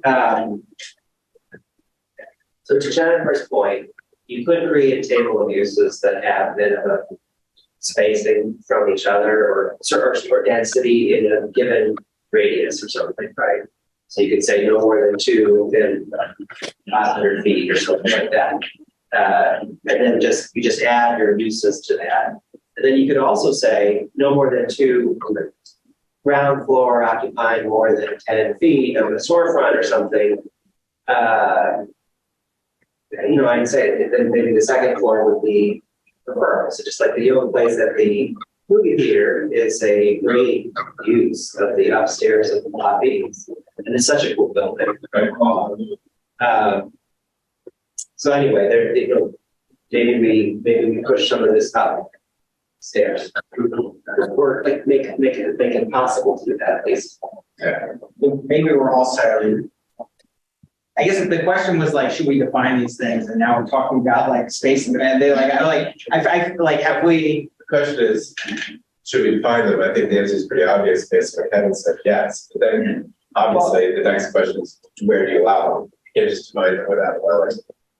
Yeah. I think they're businesses, right? So here's the issue. They're businesses providing the service. The service is the experience, right? So retail would be you take something away, dining food and beverages that you eat on the premises, or the question here is also takeout versus eating on the premises, right?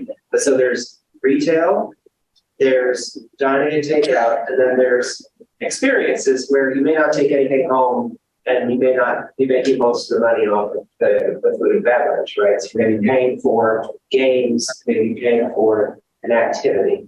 So that is a business. And it's just, it's a little different than retail. And I'm not super concerned about it personally, because I think it generally usually it's an entertainment business. And I think that's attracting people to shop and dine.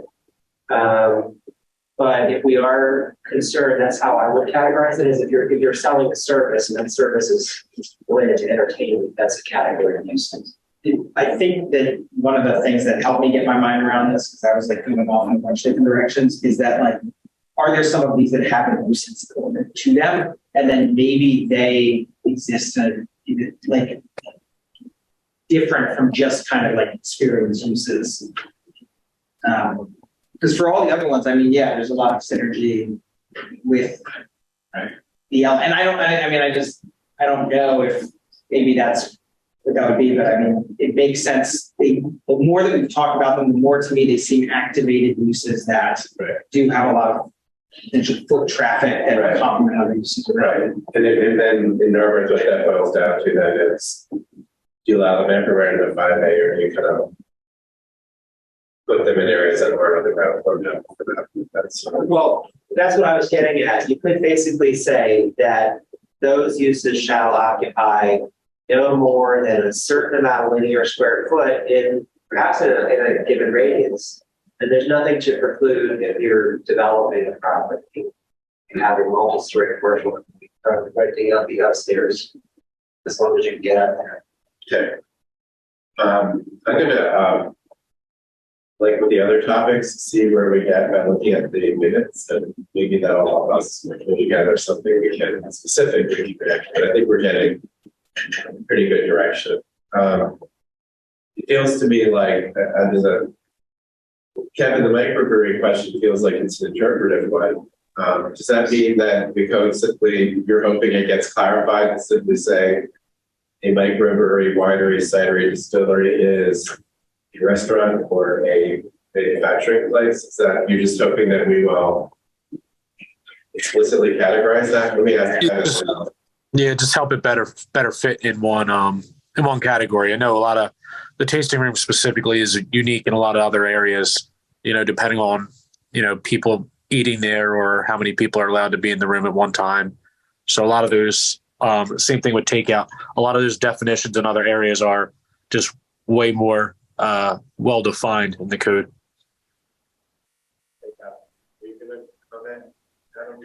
Just that it seems like if the issue here is this an industrial or commercial production use versus a retail-oriented use, that's perhaps determined by level of sales, right? So the amount of sales being for, food and beverage consumed on site, or retail packaged goods walking on, versus wholesale or distribution, right? So if you want a minimum sales volume from a retail activity to be classified as retail or dining, I think we should ask our colleagues at NCPC to look at that. That may be tricky from a zoning point of view. But we don't even have an industrial use. No, but someone did propose a microbrewery here, and I guess we kept this saying. What would, out of curiosity, like Tire Cans in R1, the original was, is in a room, they were brewing on site. What was that classified as? That's right. Right. That's the question, right?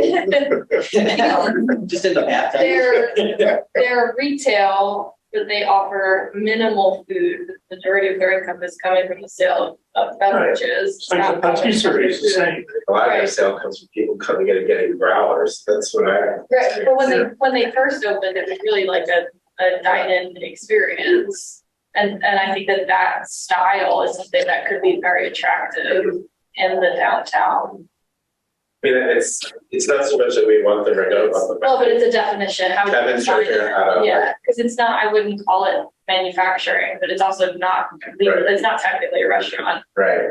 So I think we should just ask NCPC to give us some examples of Additional this, definition. like kind of low varied. It is. It can, yeah, okay, because it can be a restaurant, it's just a restaurant where you can also take out, growlers and such packs. So I thought the definition of restaurant in a lot of municipalities was based on the percentage of like financial income from the sale of food. Well, that's what I'm getting at, if that's how you want to define the use category, it would be based on receipts. Right. Right. What is your primary income source? Right. And what I don't know is like how that works. So I think we should just ask someone who's written this goods. I mean, Lower Merion, great place to ask. Yeah. Because I think no one wants to say no to these things. We just want to know how to write it. Right. We may just need to add another line adjacent Right. to restaurant. But we can ask. I'm just right, I'm in the text. What? Just gonna throw out there too that the kids gym building should know is later on the agenda here too with the development, but it's. Let's skip to the definition of store. This is probably more. Kevin, what's the issue with the definition of store that we have right now? It's just super broad. So I'll read it. Any retail establishment which derives the majority of its gross receipts from selling any merchandise to patrons and includes area for display and storage of goods. So a lot of potential tenants, or at least the way they're describing their use, is fitting in a store. But in theory, they're different. For example, you could do like a pharmacy, like somebody was doing, they want to do kind of a pharmacy that looked to fit in store. They seem to be different uses from how they actually interact with the neighborhood, but they all fit in a store, which is allowed almost anywhere. If someone wants to open a pharmacy in Dartmouth, you put a roadblock in front of them, we're gonna be very upset. That's how I felt with microbrewery. So I'm not getting, so what, I guess, Kevin, I'm not quite understanding your example. What are people trying to do they're trying to call a store that might not be appropriate? Yeah, I just think there's too many potential ideas that are falling under that one definition. Like CBD. Did you say CBD? That'd be regulated use. That's a regulated use. So one thing you have here is requiring that any business coming as a store sell actual goods in person, not just online. Does that mean, Kevin, I guess one person I asked about, Chloe mentioned to me, one of the concerns is people setting up these kind of like places that are like lockers where you order on Amazon and you just go pick it up. And so like, I guess you can do in Whole Foods now, I don't know. Is that one of the concerns? And then they're calling that a store? No, I think this one's more towards those kind of e-commerce places where they're almost using their storefront, or it's not really a storefront. It's almost like an office where they're simply using the space to either, store goods. Like there's no patrons coming in. It's almost like a warehouse, but it's e-commerce. That we actually already have 2 of them in the borough. Yeah, I know guys got one in his house. Yeah. Reading the store. Like, how do you make a living? That's my concern. How do you make a living? Selling stuff for $7. I don't know. Anyway, but that couldn't be a store given the definition is you get most of your receipts from. What's the definition again? Most of your receipts from selling any merchandise to patrons and includes areas for display and storage of goods for on-site sale. So it's the on-site sale, I think, that requires patrons. Yeah, the e-commerce would be on site. The point of transaction is not on site. So Kevin, require any business. The issue here is require any business coming in as a store to sell actual goods in person, not just online. But it sounds to me like that's sort of like they would have to sell it, don't they have to already sell the majority of their goods? It sounds like Jennifer was onto it, like point of sale on site. The point of transaction So that's right. So if the point of transaction is happening online and the goods are just being distributed, then it's Right. no longer a store, it's a distribution point. Versus a store by definition was point of sale on site. Does that solve the problem, Kevin? That's like one of the smaller issues. We've only seen that come up a handful of times, but it's really just if you sell anything on site, you're a store. And just too many things fall in that category. If that's the way we want it, sure. Give me an example of what falls into that category that you think shouldn't.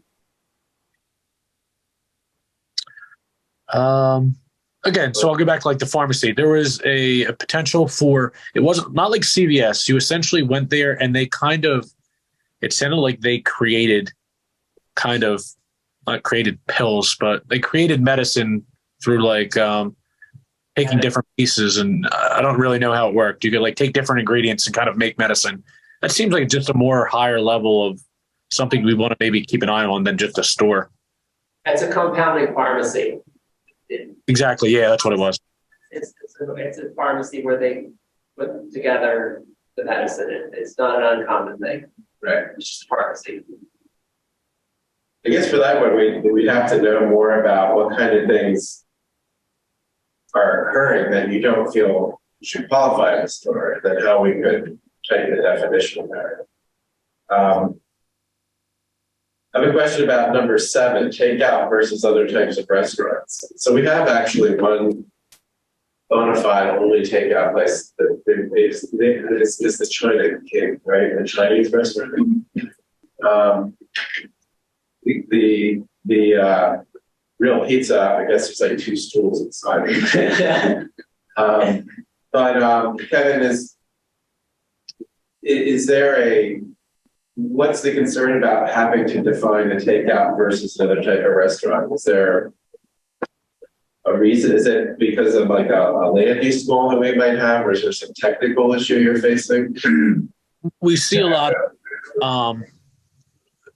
primarily on North Norbert. There's these new type of like pop-up.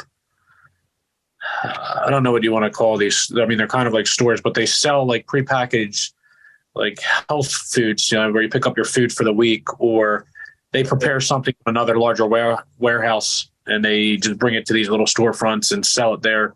So you're buying food and beverage, but you're not consuming it on site. And we've seen that come up a lot. So I don't know. I don't think that's a restaurant because you're not consuming anything there. So again, it's all in a store, I guess. So they're making things in a warehouse, they're bringing it to a storefront and selling it? Like there's a place called Snap Kitchen that like you can get like pre-established healthy pizza or whatever. We have one phone. Yeah, but also there's a growing trend for caterers who are providing like established meal plans for you. So instead of delivering to your house, they just have a point of sale for going in and you purchase like your week's worth of pre-made food. Kevin, as long as it's like a point of sale, couldn't that just be a type of store? That could, I mean, I thought you were talking about like Making the food in them. China King or something like that, where we don't want all Norbert to be restaurants that don't actually let people sit down in them. But if in the case of like a pinwheel or like a kitchen that is packaging things and selling them to the storefront, could that just be a store? Isn't that like a place for this point of sale transaction? Like, It is. I mean, if that's what we want it to be, that's fine. Then there's not really an issue. okay. All right. I think we've gone down the list there. Okay. Well, we'll check up our minutes and see where we land on this. So we'll review the minutes and we'll take it up. Sometime in the future. And if in fact the audio on the video turns out to be like absolutely terrible, I may follow up with some of you to make sure that I've captured things accurately. Good luck with it. Fair enough. Okay, so the last topic, and maybe we can, I don't want to go to the maybe we can just sort of take the temperature of where people stand. Last topic on our agenda tonight is 230 Haverford Avenue. This was not asked of me, but I thought it might be interesting to do. I tried to type up notes from our meeting. I listened to the whole presentation again, read the minutes, which were page turners, which were exemplary. And I tried to put together a set of comments that just sort of synthesize what we said. I did it because I feel like if we have any kind of power, it's because we put things on the record about what we think and tell people what we think. And so I thought it would be important to see if we could do that. And so I guess my first, the assumption here is that it's a good thing for us to kind of write to council and say, we listened to this presentation, here's our take on this presentation, here's what we'd like you to consider. And then secondly, the question is, does this accurately reflect what you think we should tell council? So this is for discussion. I already know, this is 2 pages because Adam, Michael, already submitted some additional comments which he can discuss. So I just put both those questions on the table. If you want to start, Sure. You saw me? So you raise your hand. Oh, no, I didn't, but. Okay. But I have an option here. happy to start. I think that we could go back to our discussion about what's required for a transition plan or preliminary plan. And I think that the main thing missing from the presentation is things with the light. And I feel like just identified that the public was misguided without community and knowledge. That's what I'm going to do. Okay. I don't usually do this, but I heard it. Well, we're going to tonight on Love Fest. It was a snow job. Yeah. And it was very, very light on demonstrable fact. We look forward to some facts. One among which will be, what are you actually going to build there? I will come back to that. What's it going to be? What's it really gonna Who's be? it going to affect? But you carefully avoided that Right. and created an atmosphere of kumbaya.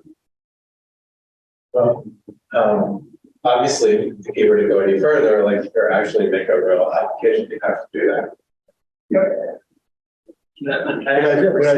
Wait, like. Oh, sorry, no, you go first. No, and apropos to what we were talking about earlier, the earlier we can get to the table and talk with them, the better in terms of, hearing and discussing his concerns and he hears our concerns. But it sounds like it's already been going on for a while, a couple of years. And there have been a number of conversations outside of us. And are kind of moving, I think it could be frustrating for him too, but moving the project in different directions. Well, it's an extraordinarily complicated project for many, yeah, station circle. Well, I know, I was going through my notes about this. I know that aside from the meeting that Adam and Michael and I had with them, like just before our meeting, we're going to go over how the meeting worked. I know I've met them twice last year. And those have been like staff meetings that the borough staff, like so they have a kind of a solicitor over there. We were invited to go to the staff meeting. I think it's safe to say, because this involves a land transaction as well, that there have been a lot of conversations with council. There have been a lot of conversations between the attorneys. There's been a lot of discussions in executive session because of the nature of the land transaction, which has made things very complicated. I felt strongly and that in order to discuss the project in any substantive way, we needed to have a public presentation to begin with, because anything that's said in the open meetings is taking into account success. So my hope is that meeting is the first of further conversations for these issues to be explored, which is why I also feel it's important for us to write down what we think and put it out to the public, and out to council, and out to the applicant. So the issues we think are important, at the very least, are on the record. We're not just having a meeting and then everyone knows what we think. So, Well, I'm sorry, can I just make one comment about what you've written? I would take out the line, the majority of the planning commission is generally supportive of the approach. I mean, I think that's not accurate. I mean, I don't know if that's accurate. Maybe I think that's too vague. It's too vague. But it's too vague, yeah. okay. Yeah. It's pretty early too. I think we have to make sure that we have accountability. But we don't know what we're looking at. But I think I was sort of shocked by how positive the meeting was. Well, it was carefully planned. I've been to a lot of public meetings and it was not to orchestrate one. So I mean, I get it, but I think people were sincere. Yeah, I would not confuse kumbaya with general appreciation for a developer who is willing to work with the desires of the community. I really commend him for truly stepping forward. I know he's been talking to a lot of people who have encouraged him in certain directions, but still, he shows up, he listens, he's there, he's present. He's brought a great group of people together, design team, stellar design team, really impressive. And he hasn't told us anything concrete yet. No, I'm not, again, So I have a procedural- this is. I have a procedural question on that, which is, it was confusing to me, like, the next step is what? Preliminary plan, but then the plan in front of us involves green building ordinance that isn't actually adopted yet. So like, what gets submitted to us? And that was my question, is like, then I want to get to the step where we're looking at these things, but I don't know, like, it wasn't clear to me, and maybe it's just because I'm new to the process, it wasn't clear to me to like, what is the next thing that happens? And then how do we get to that? Which is what I was saying earlier about this box we're in, this bind ring, because we don't get these tentative sketch plan where you actually deal with these issues, right?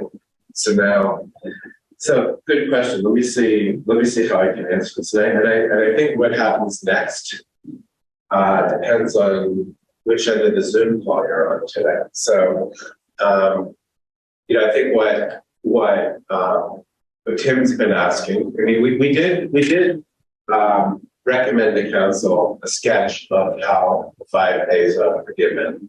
It was not a unanimous recommendation, but it was a majority recommendation. How it could be amended.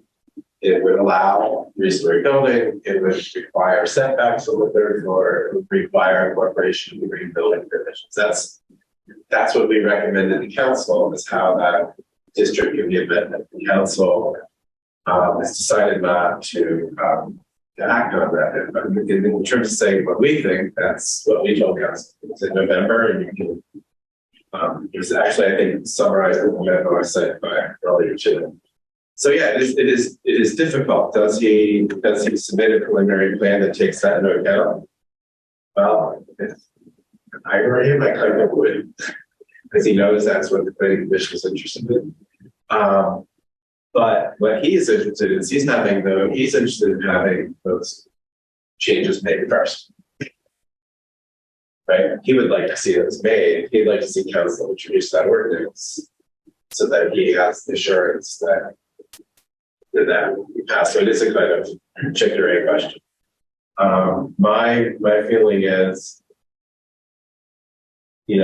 I'm not sure what to say about that strategy. I think the strategy we should follow is to, given what we've got, which was admittedly, a first entry presentation with not all the detail we would normally want to evaluate, say, okay, you gave us this presentation. Here's what we learned.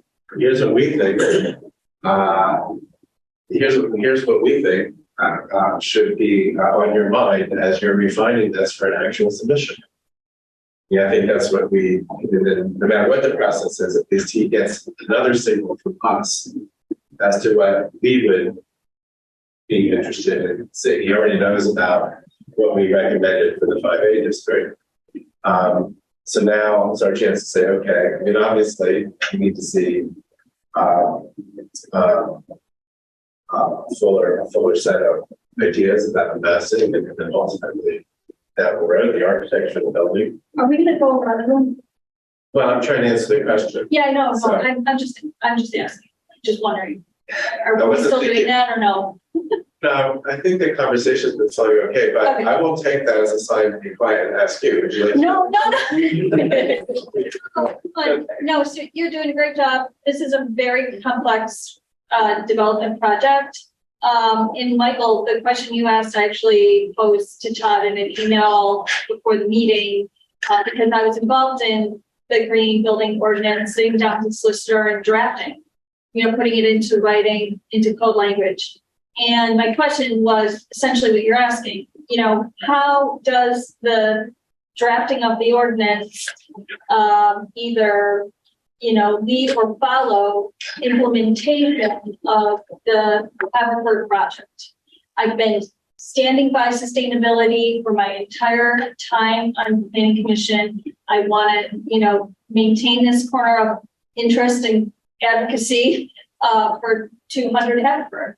And so I know there have been discussions, and it was a point that I made at the meeting about, keeping an eye on those sustainability elements of design. Now, I know at the same time, it's complicated by the fact that this is a historic district ordinance. These are historic district ordinance buildings that, according to tenants, are termite infested. So we might have to really, really be open-minded about green technology and state-of-the-art thermal envelopes and really building stable, strong buildings that represent the values of Narberth as a going forward, a climate action plan ready for 100 community. But And I don't mean to sound like I'm yelling, but I just feel very strongly No, that's about good, this. because that means that this is probably picking up here. Okay. all I can say about that is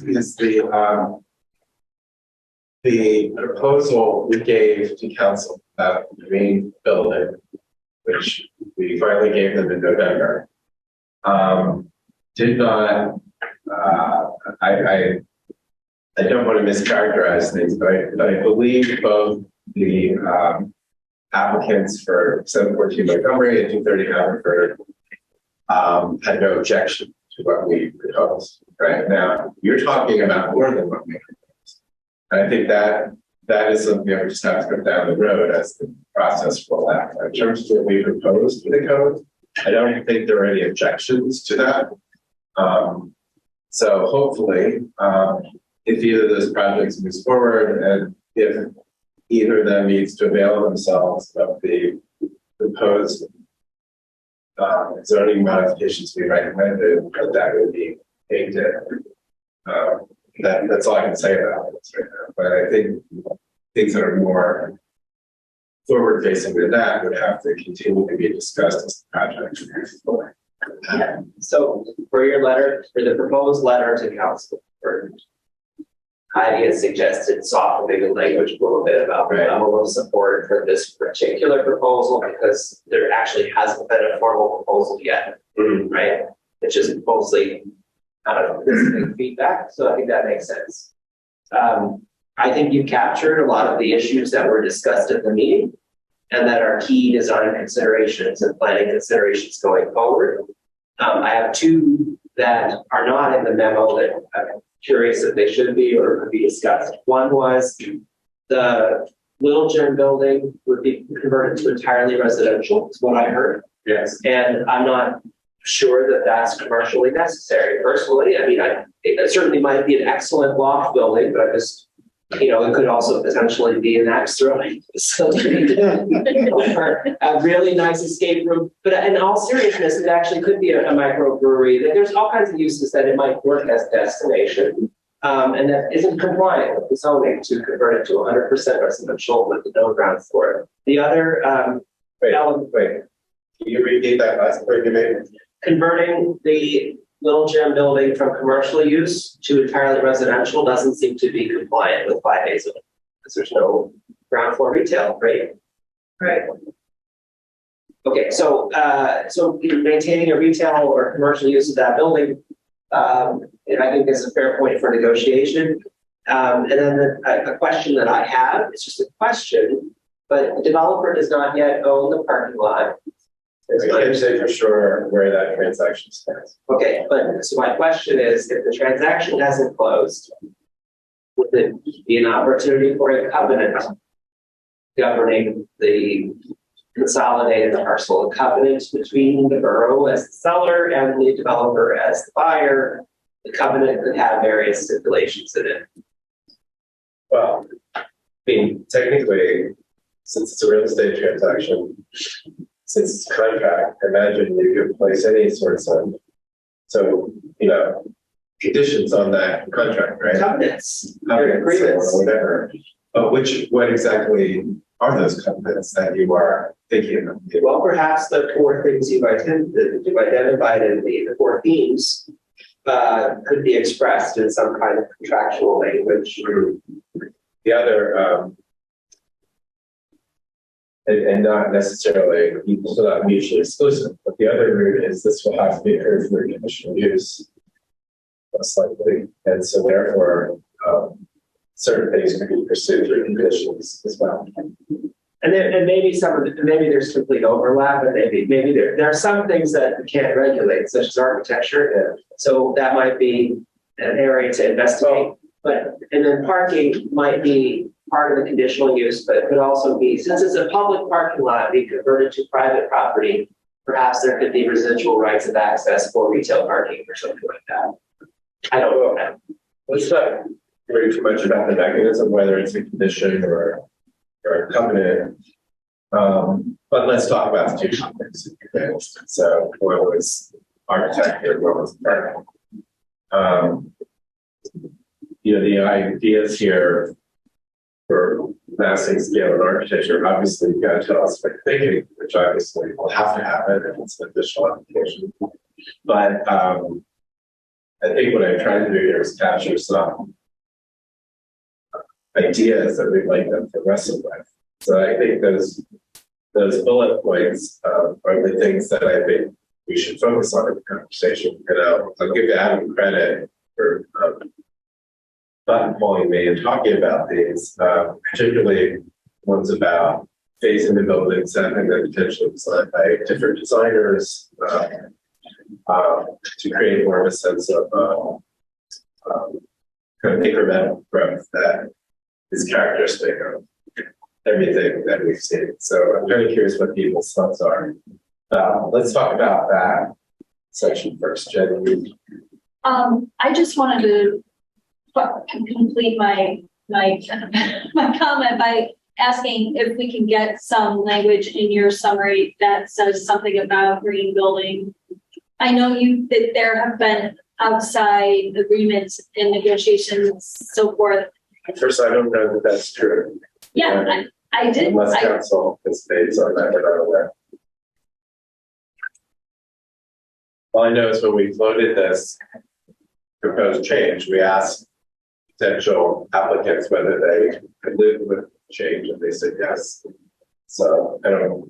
So does anyone not support underlining that point again? Or? I'm fine putting that in, but I'm just saying I don't know that there are any other side agreements that they might be. I guess my question would be like, is it normal for ordinances to take that long if their recommendation before they hit council's desk? No, it's not. But I think council has not wanted to act on these ordinances until they felt there's an overall project that they were coming. So I guess that, like, to me, that's like a chicken thing. So this is a carrot by having these concerns that they're not ready to offer. I don't know. I mean, how's the ordinance written? Is it a pilot project? Is it a pilot project? Yeah, but wait, Jennifer, is the ordinance written so that if they comply with these green building things that they get to do more outside of the zoning ordinance? They Like a can- conditional use. Yeah, I mean, read what I emailed this morning. I wrote a report that summarized where that stands, so go back and read that. Copies from. Oh, the one that wasn't purchased. Yeah, I mean, it was just a background. These are all, it's a summary of what we've already done, just bringing it back up. Okay. Okay. But in essence, yeah, if they do the green building, Yeah. if they set back, I think they would get 5A includes, I think, setting back third floor and doing the green building, they would then be able to get a third. That was something, right? Yeah, I mean, that, And they will do whatever it takes to get a third floor. And we can reiterate that.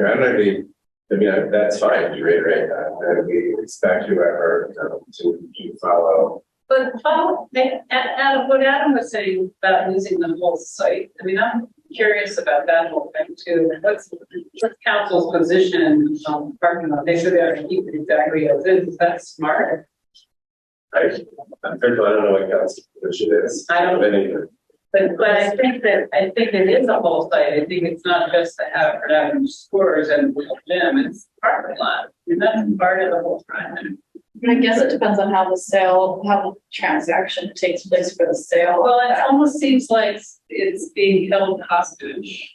Yeah. For some reason, Yeah. just like the No, green ordinance. I get the same sense.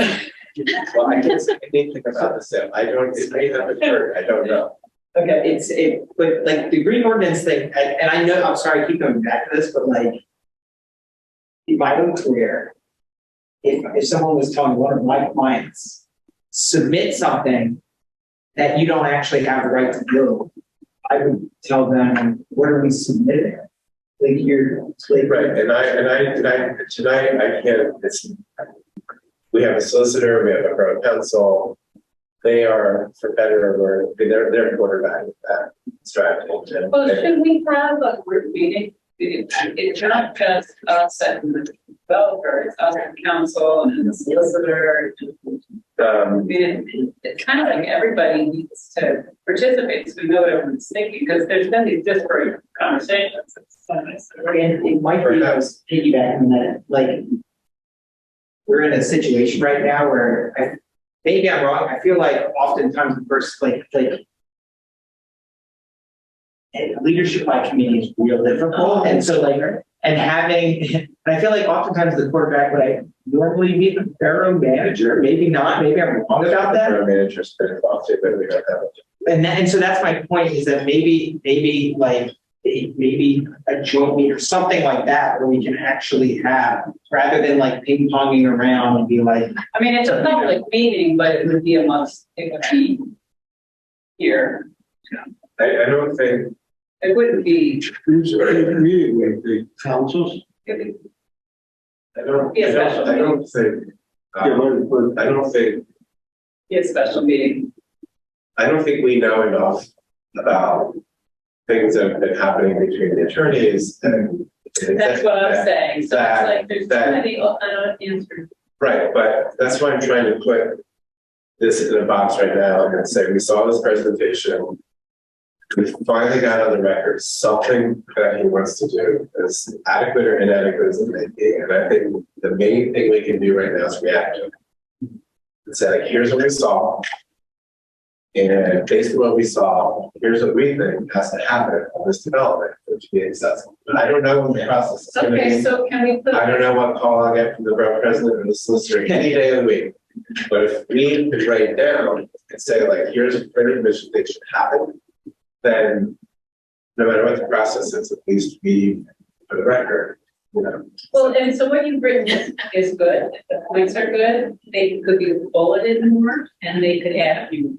Yeah, like my comment was specifically about rebuilding. Right, and I noted that, so we'll add that in. But rebuilding and also utilizing the whole site. I mean, what? But I don't know what you're Heat Well, I mean, and there were excellent comments made at that meeting about making the parking lot more appealing. I mean, that's part of it, whether that has building on it or not. It should become part of its project. And it's meeting in the Station Circle, which is underway now too. And I thought at one point we were going to hear more about the Station Circle project related to this. I mean, we had always thought that they've done. No, it's not done. It was screeching Yeah, calls. yeah. I mean, it's. It didn't actually screech. There was no sound. I think we need to include in your summary more definitively about green building, about Station Circle, and about the parking lot and how it impacts the whole building. Can I make a statement? You know, Narberth is a train-centered community. Train, yeah. We decided when we were passing the historic district ordinance to go with 1945 as central to being a railway community. We would use the public transportation. We have a business district around our train station. We have one of the most unique, That should be amazing conditions for developing and enhancing what we already have. That is why this parking lot parcel is so critical to the success of this development. Because if Narberth becomes a train here and a parking lot here, we have an identity crisis. Right. We need to yield to what we've been yielding to since we passed the historic district ordinance and say, this is what's at the center and everything else around it is gonna. Wait. We can't talk at sentiments at that level anymore. Yeah, I think we have to be more specific. I'm not being did you say sentiment? I said, I don't think we can talk at that level of sentiment. I think we need, and I don't mean sentiment as in sentimental. I mean, that's a broad overarching statement of principle. I think we need to be more specific. I'm saying we need to maintain the integrity of our district ordinance. I'm not, But what does that mean? that means Tell me something You specific. mean our comprehensive plan? what Heidi's, the point she's making about the parking lot, it's not about what it, it's about understanding that if this project is around a parking lot in the back that's there and they showed it staying as is, I think it's not going to be as successful as it could be. So the one thing about the parking lot is if there's concern about having adequate parking for the town. And I have to say, like, I can appreciate the developer when they're doing, like, their site plan is being economical. It's, it's basically doing the minimum to get the maximum. To make it profitable. Well, what about Little Gym? I mean, there's a lot of parking there. Not a whole lot. 49 spaces. I've been making a point to walk through there 8 times of the day and I have yet to find a time where it's. But I didn't think about it.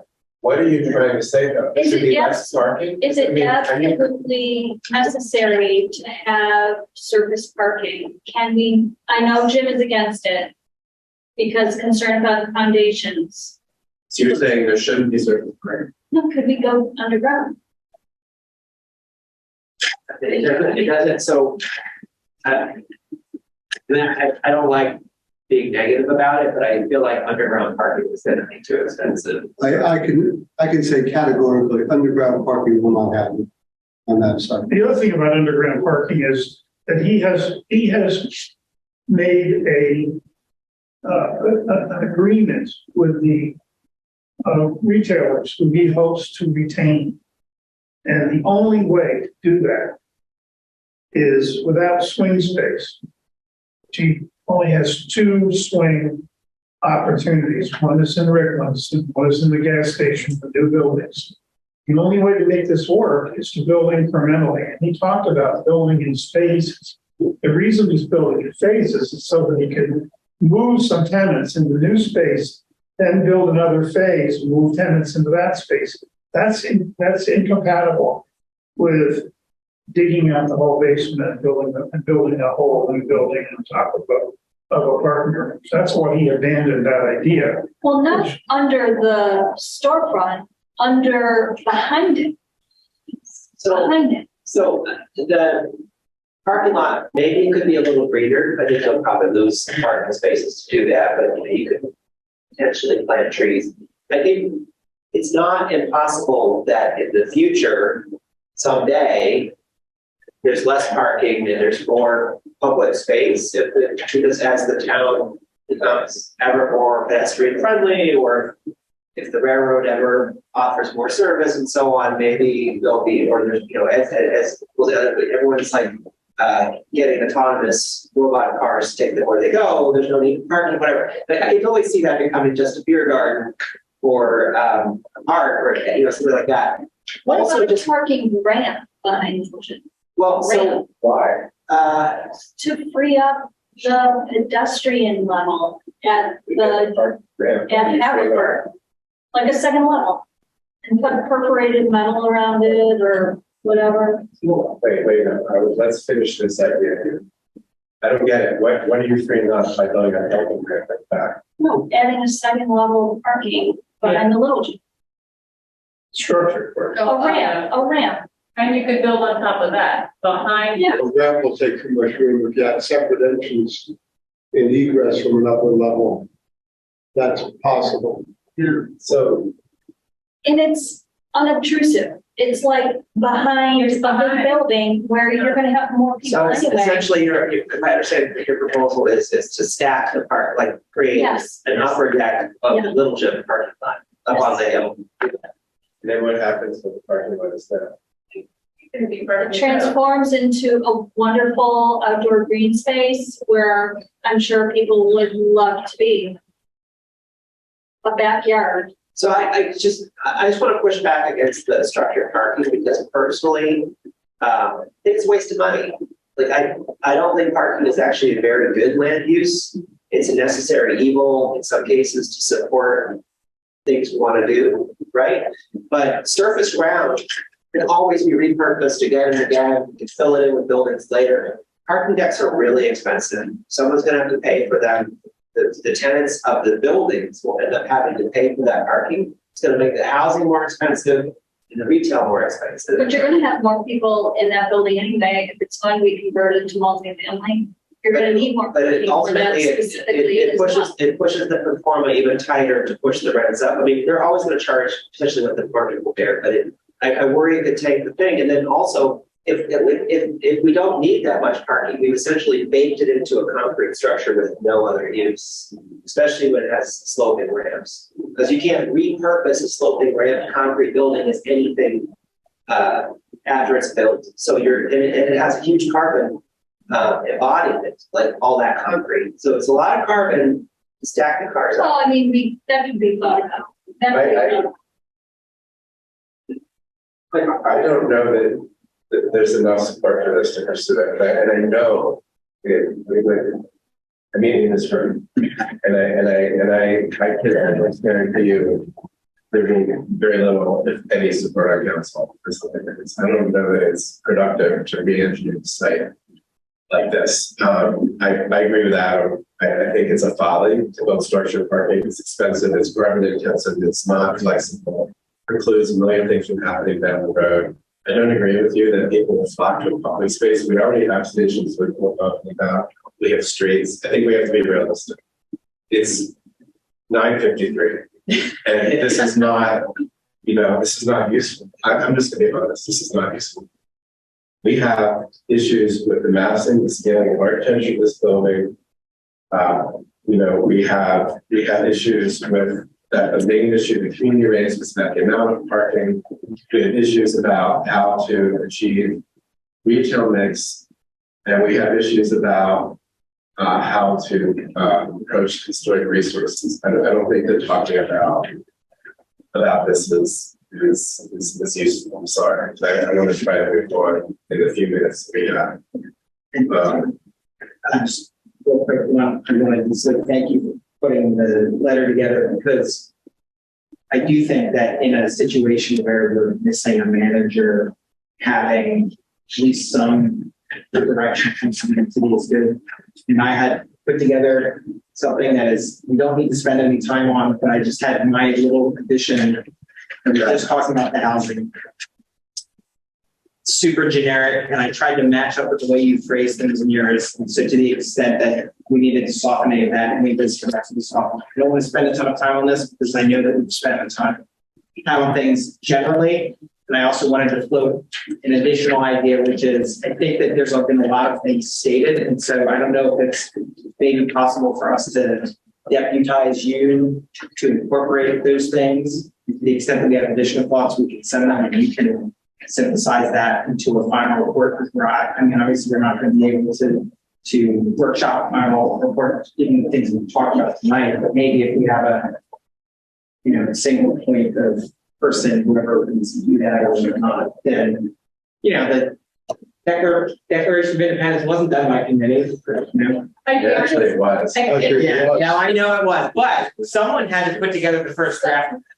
I actually so I think that the letter is like almost a good form to send off as it is we have received a very tentative sketch of a potential proposal for this site, because we're going to have additional reports that we want to write and issue as more information is made available to the committee. So we can spend hours throwing out a million suggestions for what we want to see and do, but I feel like the letter as it's written, barring adding the additional comments about the green building, is in a format and summarizes sufficiently with the minimal amount of information that was presented at the meeting. Minus the subjective comments. Yes. Eliminating subjective and adding green building, because I do think it's at a minimum should be pushing council to pass the ordinance so that regardless of when this preliminary proposal comes in front of us, it's required that it's included in the project. Because if the ordinance isn't passed, we're relying on the owner to say that they will follow it unless there's a stipulation. There's no reason not to.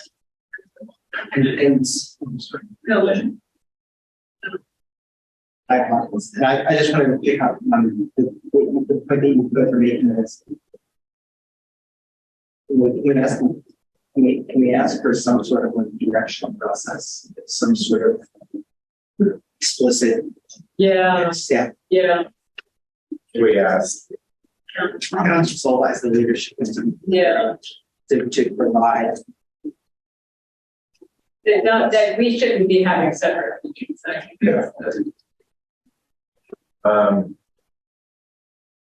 In addition to housing. I think that and you could say it would be helpful to move everyone's thinking forward if there were a convention of principal parties to discuss. Because right now we're in one little barrel and they're in another barrel and not communicating. Yeah. I also think if this were to occur, this got to be almost like a monthly report out to the public. And it just can't go on for 6 months. So I feel like unless there's periodic report outs to the public, there's not going to be any accountability, right? That people are. So there can be reports to the public. Yeah, there's no reason not to. But right now, all we can say is that we participated in a friendly meeting and it was positive in tone, and that we look forward to concrete information. It's the only thing I can think to say about the whole thing, because we lack any concrete information. So I can make another draft of this and send it to you guys, but I will add essentially rebuilding to reference the ideas that are already in our proposal, but also say that going forward, we'd like to explore other kinds of construction practices that would be appropriate to develop. So say that the zoning part is a starting point. I don't think it's realistic to prescribe what else we'd ask for, but I think saying that other things become the table provide us to the phone. And not to confuse the 2 points, the one on the green building and the one on the use of the parking lot, because the point of the parking lot is more the broad, general, looking at development in that area with Station Circle underway, not knowing what the vehicular traffic pattern will be because I don't know what Station Circle has planned for that. Do they have something planned for that? How does it all tie together? It's been presented. So is there traffic that goes through now, or? There are two schemes, and for one has traffic going through, much as it does now conceptually on one side. And the other one, cuts the parking lot off. They're online, you can see them. It's online, and then with the latter of those two schemes, the 230 project really doesn't work. It needs to be able to exit the parking lot, so that leaves the town square project. So that will drive We need where to that have is there. vehicular egress through it somehow.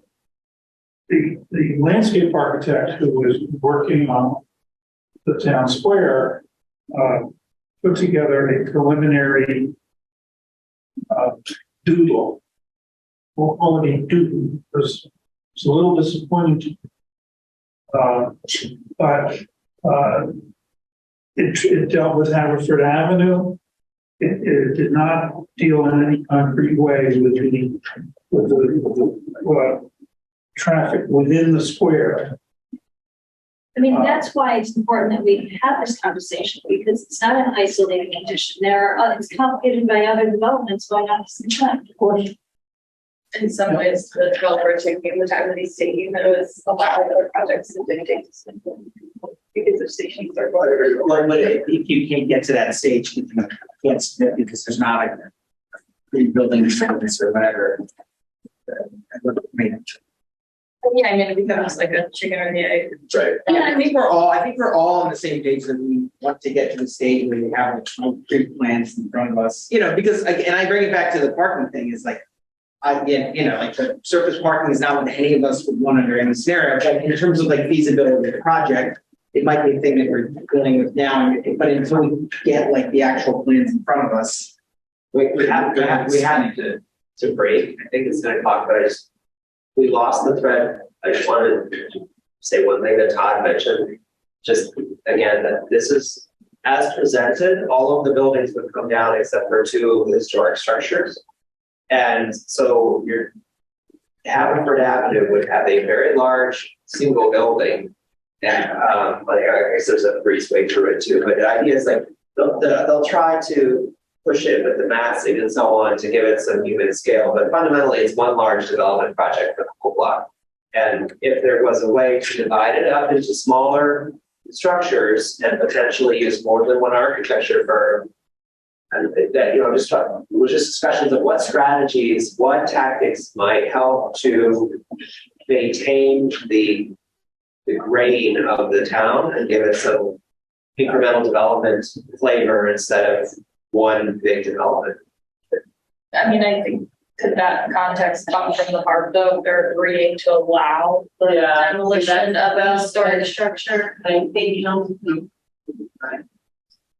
couldn't come but it's fair for us to say something like that. If we know that's something that. It's what is kind of an overriding. Because they do need permission to demolish the structures, I would think, so there could be conditions. But that's why, and I don't want to, but that's why I want to include the parking lots. Because even if you keep surface parking, and they're in some way built over it or something like that, it can pull it back from.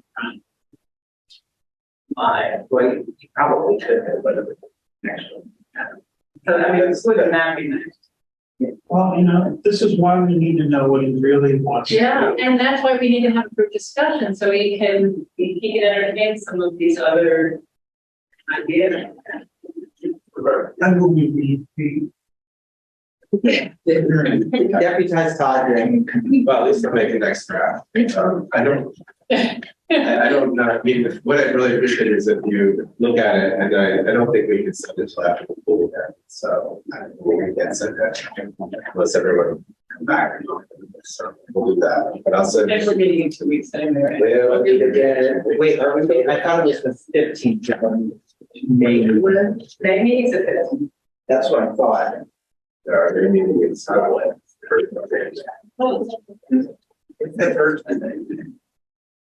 Back on your little We're back. Yes, anyway, the first. So which day? It's Monday. There's a whole list Oh, it's paid. Right, Yeah. that sort of figured around. well, they transferred that.